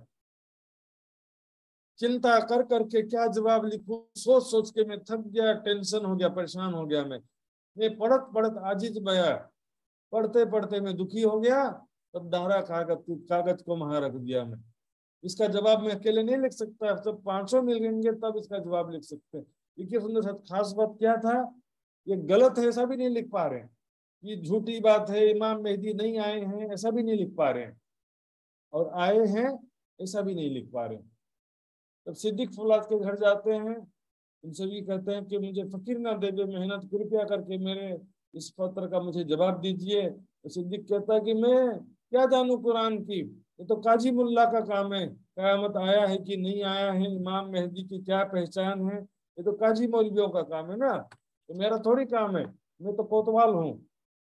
कानजी कहता है ऐसा करो आप खुद ही बादशाह तक चिट्ठी पहुंचा दो, बादशाह स्वयं जवाब दे देंगे। कहते हैं ना हमारा बुत्ता नहीं, मेरी तेरी शक्ति हिम्मत नहीं है, बात मुख से मेरे जिह्वा से शब्द नहीं निकलते हैं बादशाह के सामने, इतना घबरा जाता हूं मैं। तो बादशाह नाराज हो गए, ऊपर पहुंचा देंगे सीधे, भूल चुक वचन कहें तो बड़े पावत दुख। फिर वहां से रिजवी खान के पास जाते हैं, कहते हैं पुकारा देव दीवान है, दीवान देव रिजवी खान जी इसका जवाब दीजिए, मैं तुम पर ले आया शादी के वचन, मैं तो तुम्हारे लिए खुशखबरी लेकर के आया हूँ, तुम इसका जवाब क्यों नहीं देते हो, खुश होना चाहिए तुमको तो, क्योंकि कयामत का दिन मोमिनों के लिए खुशी का दिन लिखा है। दुनिया वाले डर जाते हैं कि महाप्रलय आएगा, ब्रह्म सृष्टि खुश हो जाते हैं कि चलो महाप्रलय का दिन नजदीक आ गया है, संसार का अंत का समय आ गया, शीघ्रता से अब खेल खत्म होगा पर हमें जागृत होंगे। लेकिन रिजवी खान क्या कहता है, क्या शादी करें हम, मतलब शादी मतलब खुशी, क्या खुशी मनाए, तुम तो आज ही कयामत लेकर के आ गए, अभी तो हमारे दिल में दुनिया की उम्मीद है, जोरू लड़के घर सबकी उम्मीद है, अभी तो पोते का चेहरा भी नहीं देखा, ठीक से दुनिया का सुख भी नहीं लिया अभी तक मैंने, अभी दुनिया में रहने की इच्छा है, तुम तो अभी से कयामत ले आए हो। तो उसने शादी इस प्रकार चक्कर लगाते रहे लेकिन जवाब नहीं मिला। सुंदर साथ मिल करके विचार विमर्श करते हैं, मास 2 नलवों महीने किया गुजरान, इस प्रकार 5 रुपये पहुंचाने में 2 महीने तक चक्कर लगाते रहे लेकिन जवाब नहीं मिला, और यहाँ पर भी संदेश पहुंचाने में सफलता नहीं मिल पाई।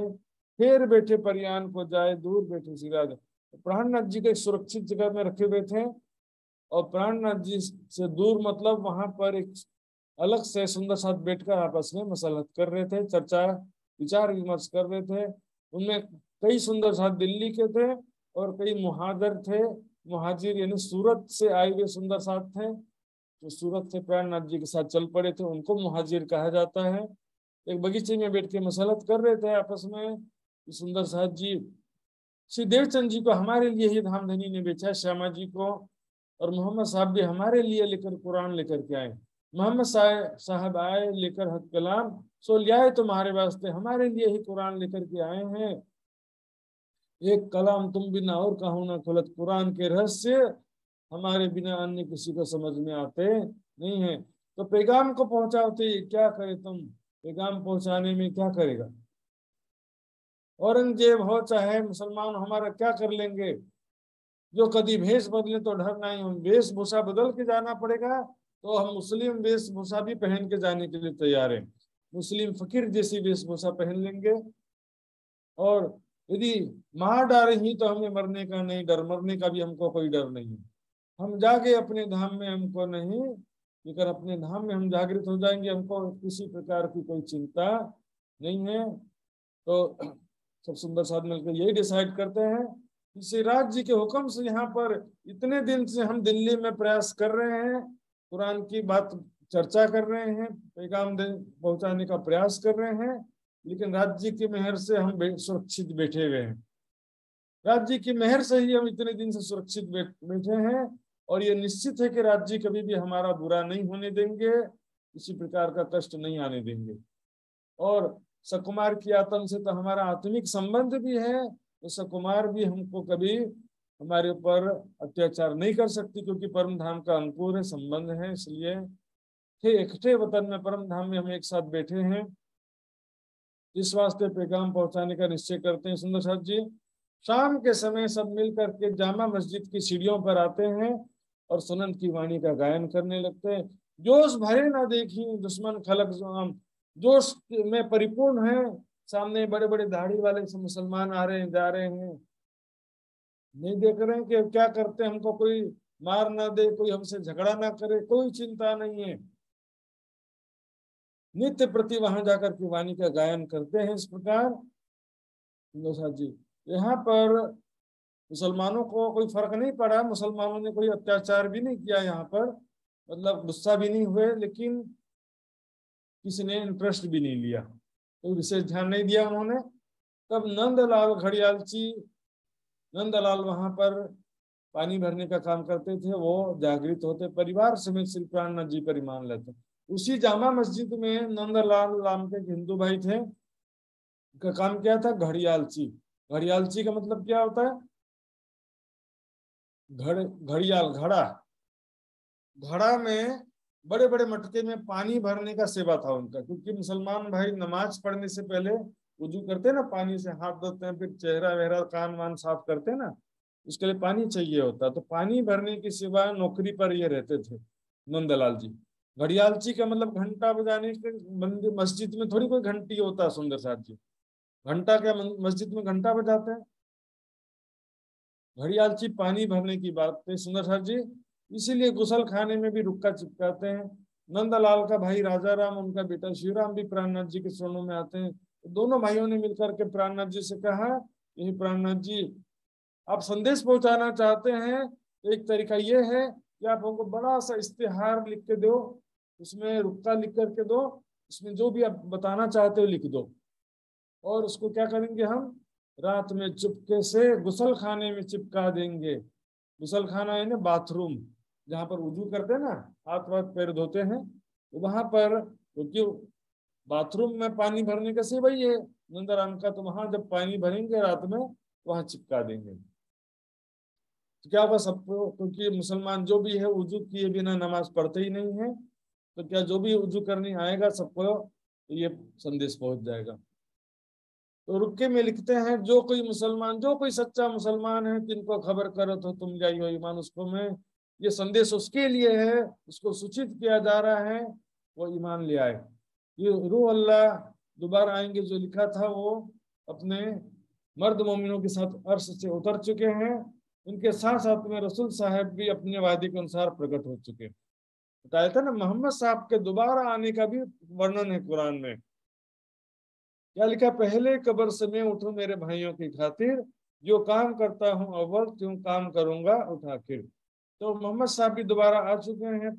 और कई सुंदर साहब बोलते हैं, मोहम्मद साहब भी मोहम्मदी जी के अंदर कोने में बैठे हुए। कोने में नहीं बैठे, कोने में बैठने की बात नहीं है, यहाँ मोहम्मद साहब भी कोने में बैठे हुए हैं, अंदर बैठे हुए हैं, कुछ करने के लिए नहीं आए हैं, बस बैठे रहने के लिए आए हैं। क्या लिखा है, शिफायत करेंगे, सबको दोजख से छुटकारा दिलाएंगे। अंदर बैठे हुए हैं लेकिन वाणी मोहन कुछ नहीं कर रहे हैं, अंदर बैठे हुए हैं बस। सब तो प्राणनाथ जी कर रहे हैं। प्राणनाथ जी कौन है भाई? वो भी तो अरब में भी तो राज्य का ही आवेश आया था, वही तो प्राणनाथ है ना, यहाँ पर भी तो वही आया है। तो इसी को क्या है कि सारी शोभा कुरान के हिसाब से देखते हैं तो मोहम्मद साहब हक्की सूरत के रूप में आए हैं।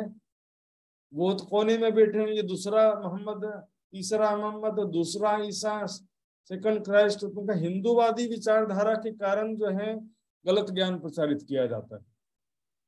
बोले क्यों हम मोहम्मद को प्रमोट करें, क्यों ईसा मसीह को प्रमोट करें? ईसाइयों ने ऐसा किया है, मुसलमानों ने ऐसा किया है, उनको मुसलमानों को थोड़ी प्रमोट कर रहे हैं भाई। तो सच बात है, प्राण जी ने क्या कहा, मैं ना किसी की कम कहूँ ना किसी की कहूँ बढ़ाए। और असराफिल आई हैं, जोश जब्राइल आए संग, सो उतरे और सजीम से खुद कसम के अंग। ध्यान देंगे उसमें सज, यहाँ पर क्या लिखा, असराफिल जब्राइल को क्या लिख रहे हैं, खुद कसम के अंग। ये दोनों, असराफिल भी राज्य के अंग है और जोश जब्राइल भी राज्य का अंग।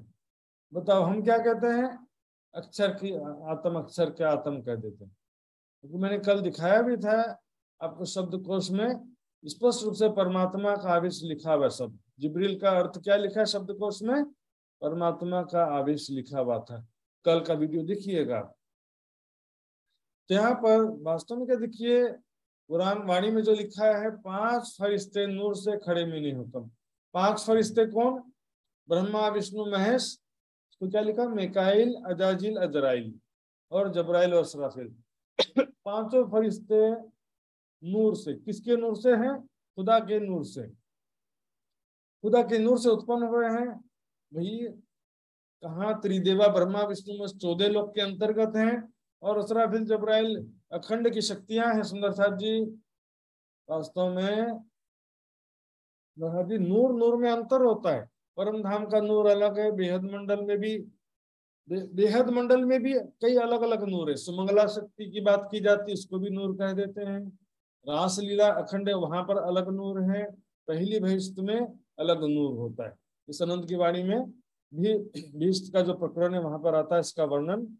तो उसने कहा जी वास्तव में क्या है, ये तो त्रिदेवा है, ब्रह्मा विष्णु महेश, वो ब्रह्म सत्ता रूपी नूर से, स्वाप्निक चेतना रूपी नूर से उत्पन्न हुए हैं। इसी को कहा गया फरिश्ता कतरे नूर से, नूर के कतरे से फरिश्ते हुए हैं। वो भी देखेंगे। और तो सुमंगला शक्ति जो है उसके अंश जो है नूर का कतरा, नूर क्या हो गया, सुमंगला शक्ति, उसका कतरा क्या है, ब्रह्म सत्ता। स्वाप्निक चेतना शक्ति के रूप में सुमंगला शक्ति ही आई है, स्वाप्निक चेतना के रूप में। यहाँ पर स्पष्ट रूप से लिखा, देखिए, तबक 14 फरिश्ते तिल जेता ना खाली मकान।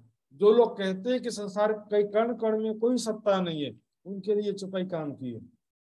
तिल जेता ना खाली मकान, तिल जैसा, इतना तिल, इतना बारीक सा दाना होता है ना तिल, उतने भी जगह परमात्मा के शक्ति से बिना नहीं है।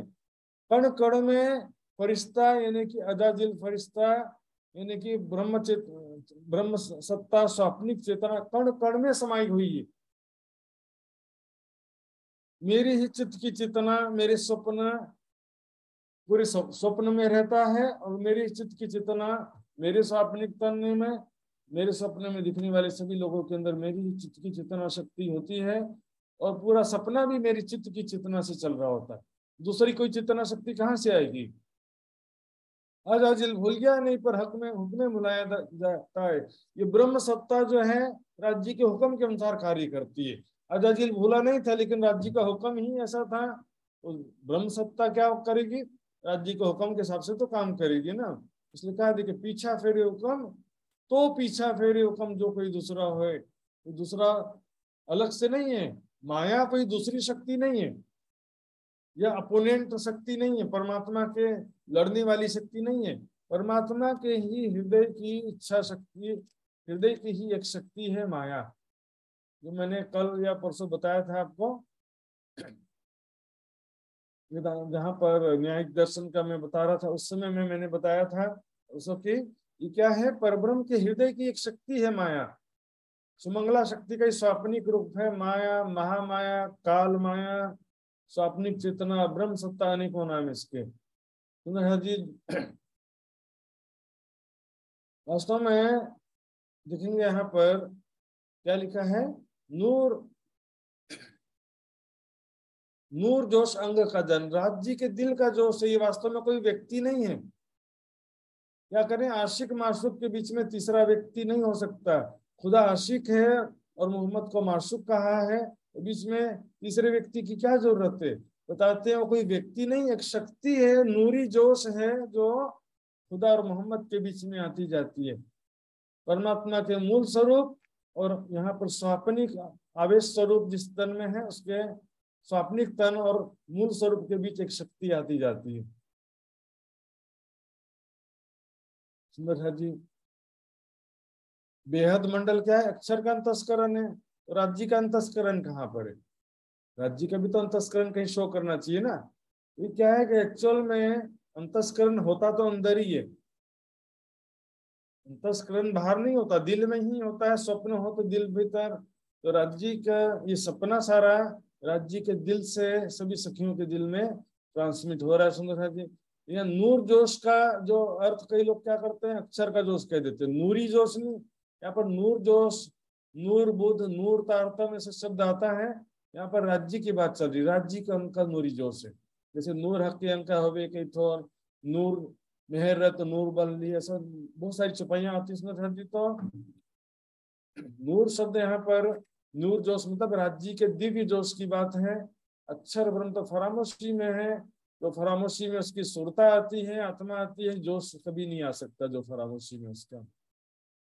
उसने हर जी यहाँ पर 1 मीटर और देखेंगे बस।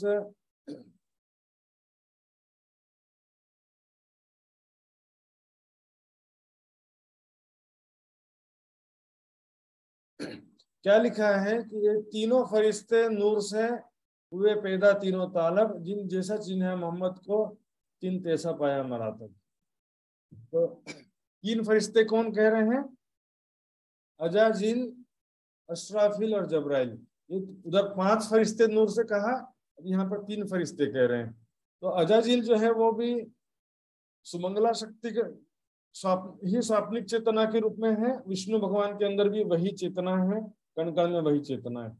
तो इसका नूर अलग है। अशराफिल अक्षर की जागृत बुद्धि को भी कहा है, राज्य की नीच बुद्धि को भी कहा है, और जो उसकी शक्ति तो सिर्फ धनी का ही जोश कहा है। सुंदर साथ जी, अक्षर तो फरामोशी में उसका कैसे हो सकता है। अक्षरधाम तक सीमित वर्णन किया गया, इसका कारण यही है कि सत्ता का स्वरूप है, लेकिन अक्षर का आवेश वाणी में वितर्क में कहीं भी नहीं लिखा है, क्योंकि जिसकी आत्मा आती है उसका आवेश कैसे आ सकता है। यदि कहेंगे अक्षर का धनी का जोश, अक्षर का आवेश ऐसा कहते हैं, इस चौपाई का क्या अर्थ होगा, धनी जी को जोश, 2 भुजा स्वरूप जो श्याम, आत्म अक्षर जोश धनी धाम। क्या अक्षर की आत्म और अक्षर का आवेश दोनों आ जाएगा परम धाम से। धनी का जोश यदि अक्षर का आवेश कहेंगे तो 2 भुजा स्वरूप जो श्याम, आत्म अक्षर जोश धनी धाम। आत्म अक्षर है तो धनी का जोश अक्षर का आवेश घटाएंगे तो फिर हो गया गड़बड़। फिर तो अक्षर की आत्म भी आ जाए और अक्षर का आवेश भी आ जाए, ऐसा नहीं होता। यहाँ पर क्या लिखा है देखिए, न तो अजाजिल भी नूर से दे गुमानी डारिया दूर, एक रहिया दरमियान में एक माहे आया। अजाजिल को क्या किया, खुदा का हुक्म नहीं मानने से लानत मिल गया। जिब्रील जो है अक्षरधाम तक आया, और असराफिल फिरवलिया और सजीम के माहे। तो तीनों की स्थिति क्या है, इसलिए कह रहे हैं कि असराफिल श्रेष्ठ है, क्योंकि असराफिल परम धाम के अंदर प्रवेश किया। जिब्रील जो है बीच में रह गया अक्षरधाम तक, और अजाजिल तो लानत लग गया, उसको तो दोजख में डाल दिया गया। लेकिन ये सुंदर साथ जी अलग अलग समय की बात है, ये आखिरत की सारी बातें नहीं है। अजाजिल को लानत लगी ये सृष्टि के प्रारंभ की बात है। जिब्रील जो है अक्षरधाम तक आया, ये मोहम्मद साहब के समय की बात है, बसरी सूरत के समय की बात है। और अशराफिल आया, ये इस समय की बात है। अशराफिल के आने की जो बात है, परम धाम में भ्रमण करने की जो बात है, आखिरत की बात है। वो कब हुआ, कैसे हुआ? तारतम ज्ञान के द्वारा। मेरी संगत ऐसी सुधरी बुद्ध बड़ी हुई अक्षर, तारतम सब सुध पड़ी लीला अंदर की घर। यदि असराफिल मोहम्मद साहब के समय में असराफिल को भी परम धाम का ज्ञान नहीं था सुंदर साथ जी, जिस समय जिब्रील अक्षरधाम से आगे नहीं गया जो बात कहते हैं, उस समय अक्षरधाम भी नहीं गया था उस समय। आखिरत में के समय में सुंदर साथ जी तीनों की स्थिति बदलती है। आखिरत में अजाजिल को भी जो लानत लगी थी, लानत उतरी अजाजिल की, सब कायम हुए तले नूर। अजाजिल को भी क्या सारी दुनिया के जीवों को मुक्ति मिलेगी, जो दूर हो गए थे उनको मुक्ति मिल जाएगी। अशराफिल की बात तो है ये। जिब्रील जो है वो भी अक्षरधाम तक सीमित नहीं रहेगा, जो उसकी शक्ति मात्र अक्षरधाम तक रहेगी, ऐसा जो बार बार बोलते रहते हैं भाई, वो मोहम्मद साहब के समय की बात है। आखिरत में जिब्राइल जो उसकी शक्ति भी परम धाम जाएगी, इसका स्पष्ट प्रमाण यहाँ देखिए। ज्योति हमसे भगवान की रूह फिरी एक सोए, अक्षर की आत्मा हमसे जुदा होगी खेल समाप्त होने पर, ऐसा लिखा है। लेकिन श्यामा जी तारतम और मूलभूत असराफिल हमसे जुदा नहीं होंगे, हमारी भी नहीं, हम हमारे हैं, हमारी ही शक्तियां हमारे साथ रहेंगी। और यहाँ तक कि जिब्राइल पिया हुक्म रूहों करत और खोपा आए, सोई सूरत है अपनी पिया हुक्म लेत मिलाए। जो उसकी शक्ति जो हमारी रक्षा करने के लिए आई है, वो भी हमारी ही शक्ति है, वो हमसे मिल जाएगी। अक्षर की आत्मा को जुदा हो जाएगी ऐसा कह रहे हैं, खेल समाप्त होने पर अक्षर की आत्मा जुदा होगी, लेकिन राज्य के जोश की शक्ति हमसे जुदा नहीं होगी। सुंदर साथ जी इसका एक और प्रमाण है, 12,000 उम्मत की रूहें जो इब्तिदाएं जिब्राइल के पीठ पर दो बाजू बैठा है, आप ले बैठे बीच में अपनी तीन सूरत, अल्लाह मकान उलंग के नूर पर पहुंचत। जाहिरी वर्णन क्या कि जिब्रील जैसे कोई पंख वाला फरिश्ता अपने दोनों पंखों पर 12,000 आत्माओं को बैठाएगा, बीच में मोहम्मद की तीन सूरत पीठ पर बैठेगी, सबको क्या करेगा, नूर पार पहुंचत, अक्षरधाम से भी परे रंग महल पहुंचाएगा सबको। जो उसकी शक्ति चितवनी बोलते हैं ना, मेरी आत्मा को लेके जा रही है, सेम थिंग है सुंदर साथ जी। नूर पार पहुंचत, अक्षरधाम से भी परे परम धाम तक पहुंचने का वर्णन है। पहले मोहम्मद साहब के समय की बात अलग थी, अब यहाँ पर अलग स्थिति। कोई व्यक्ति प्रवेश नहीं कर सकता है परम धाम में, लेकिन शक्ति तो प्रवेश कर सकती है ना। अभी तक आत्माएं जो है मात्र प्रेम लीला का सुख लेती थी, अब ज्ञान और सत्ता का भी सुख लेंगे परम धाम में। अब पहले जैसी स्थिति नहीं रहेगी, सखियों की स्थिति भी बदलेगी। अक्षर ब्रह्म भी अभी तक मात्र सत्ता का सुख लेता था, अब वो प्रेम का भी सुख लेगा। इस प्रकार से चिट्ठी में कयामत की निशानियां लिख करके इश्तिहार जैसा बड़े बड़े अक्षर में लिखते हैं और नंद राम जी को दे देते हैं। चिट्ठी में लिखा था कि बिना सुने इस रुक्के को जो बैठे इन दरबार, इनको लानत खुदाई की पहुंचे न परवरदिगार। इस रुक्के को जो पढ़े बिना दरबार में प्रवेश करेगा, उसको खुदा की लानत लगेगी। हम अपने सिर का उतारत है फर्ज, हम अपनी जिम्मेदारी पूर्ण कर रहे हैं, सो हमको ढूंढ लीजिए जाको है गरज। जिसको गरज हो, जिसको इमाम मेहदी से मिलने की तड़प हो, तो हमको ढूंढ ले। इस प्रकार वहां पर चिट्ठी चिपका देते हैं। सुबह में वहां पर क्या बड़े बड़े दरबारी भी आते थे, औरंगजेब के दरबार के दरबारी भी वहां पर नमाज पढ़ने आते थे। जब सुबह हुई तो रुक्का जाहिर हो गया, रुक्का को पढ़ पढ़ करके सभी लोग पढ़ते थे, नमाज पढ़ के जाते थे। दरबार में शोर मच गया, औरंगजेब तक बात पहुंच गई। औरंगजेब ने कहा रुक्के को पेश किया जाए, तो वहां मुसल खाने से रुक्का निकाल करके औरंगजेब के दरबार में रुक्का लाया गया। देखते हैं, समझ जाते हैं कि इस मेरा जो खादिम है शेख सुलेमान, इसकी जिम्मेदारी थी सबका फरियाद पहुंचाने का। गुस्सा किया सुल्तान ने सुलेमान पर, तब गुस्सा करते हैं। इस रुक्के से पता चलता है कि ये फरियादी पहले तुम्हारे पास आए होंगे, लेकिन तुमने उनकी बात नहीं सुना, मेरे तक उनकी बात नहीं पहुंचाई, इसलिए उन्होंने ऐसा तरीका अपनाया है। पहले तेरे घर में भटक फिरे हैं, जब गुस्सा करके उसको दूर करो खिदमत से, नौकरी से तुरंत निकाल देते हैं, जाओ तुझे मैं बर्खास्त करता हूँ, हे नहीं कामिल, तुम इस सेवा के योग्य नहीं हो। इस प्रकार से उसकी जगह में लेकिन रखा शेख निजाम की बेटी अब्दुल्ला का रखा, वो उससे भी ज्यादा डिफाल्टर था। शेख सुलेमान तो था ही बदमाश, उसका जिसका अब रखा अब्दुल्ला जो निजाम का बेटा था उससे भी ज्यादा बेईमान था। उसने क्या किया, बादशाह ने कहा था कि ढिंडोरा पिटवा दो कि जो कोई भी गुसल खाने में रुक्का चिपकाने वाला है वो जुम्मे की नमाज में जब मैं जाऊंगा तो वो आकर के मुझसे मिले। लेकिन इसने क्या ढिंडोरा पिटवा दिया, जो कोई भी फरियादी हो सब आ जाओ। बादशाह जुम्मे की नमाज पढ़ेगा उस समय जो कोई भी फरियादी हो, जिसकी कोई फरियाद है, निवेदन है, अपना निवेदन पत्र लेकर के आ जाए। मतलब उस दिन भीड़ लग गई। बोले मैंने तो सिर्फ गुसल खाने वाले को बुलाया था, ये तो सारे भीड़ की भीड़ सारे लोग आ गए फरियाद लेकर के। अब क्या करे, अब्दुल्ला सबकी फरियाद लेता है।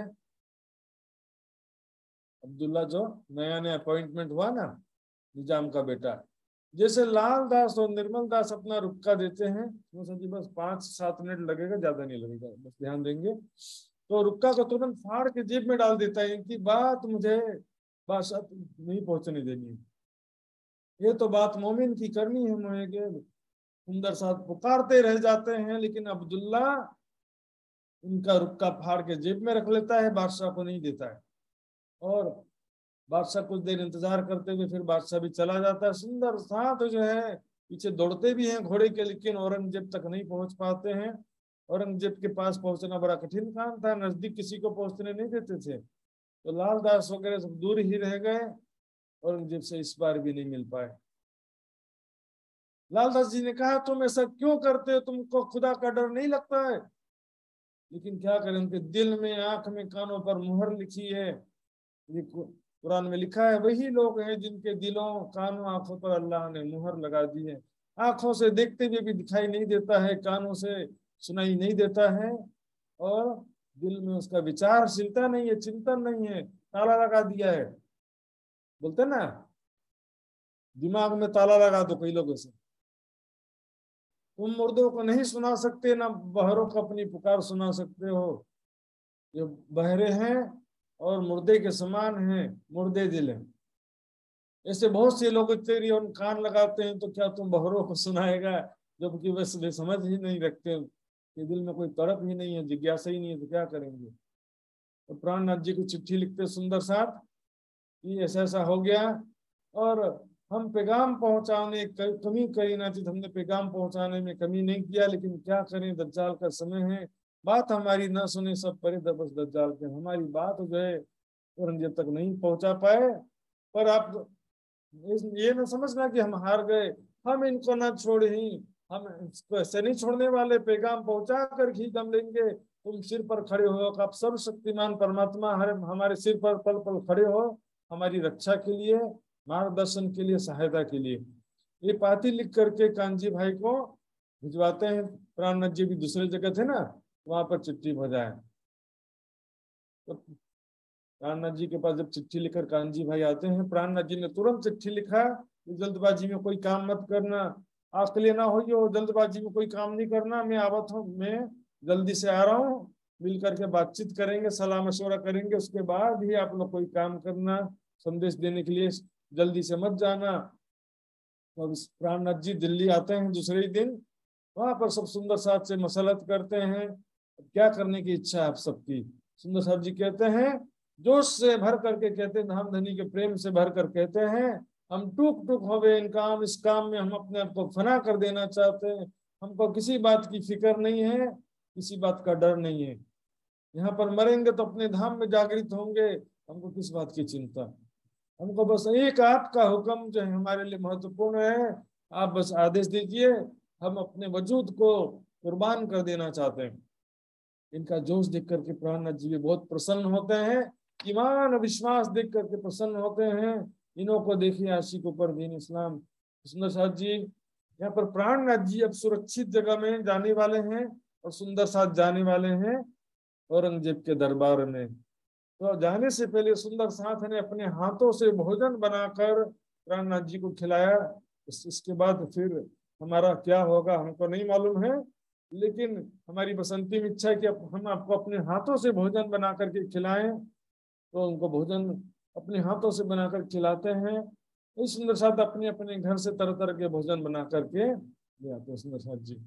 सुंदर साथ ने रजा दई श्री राज प्राणनाथ जी को यहाँ से विदा करते हैं। जाए पधारो एकांत, एकांत सुरक्षित जगह में आप चले जाइए और देखते रहिए कि हम क्या करते हैं अब।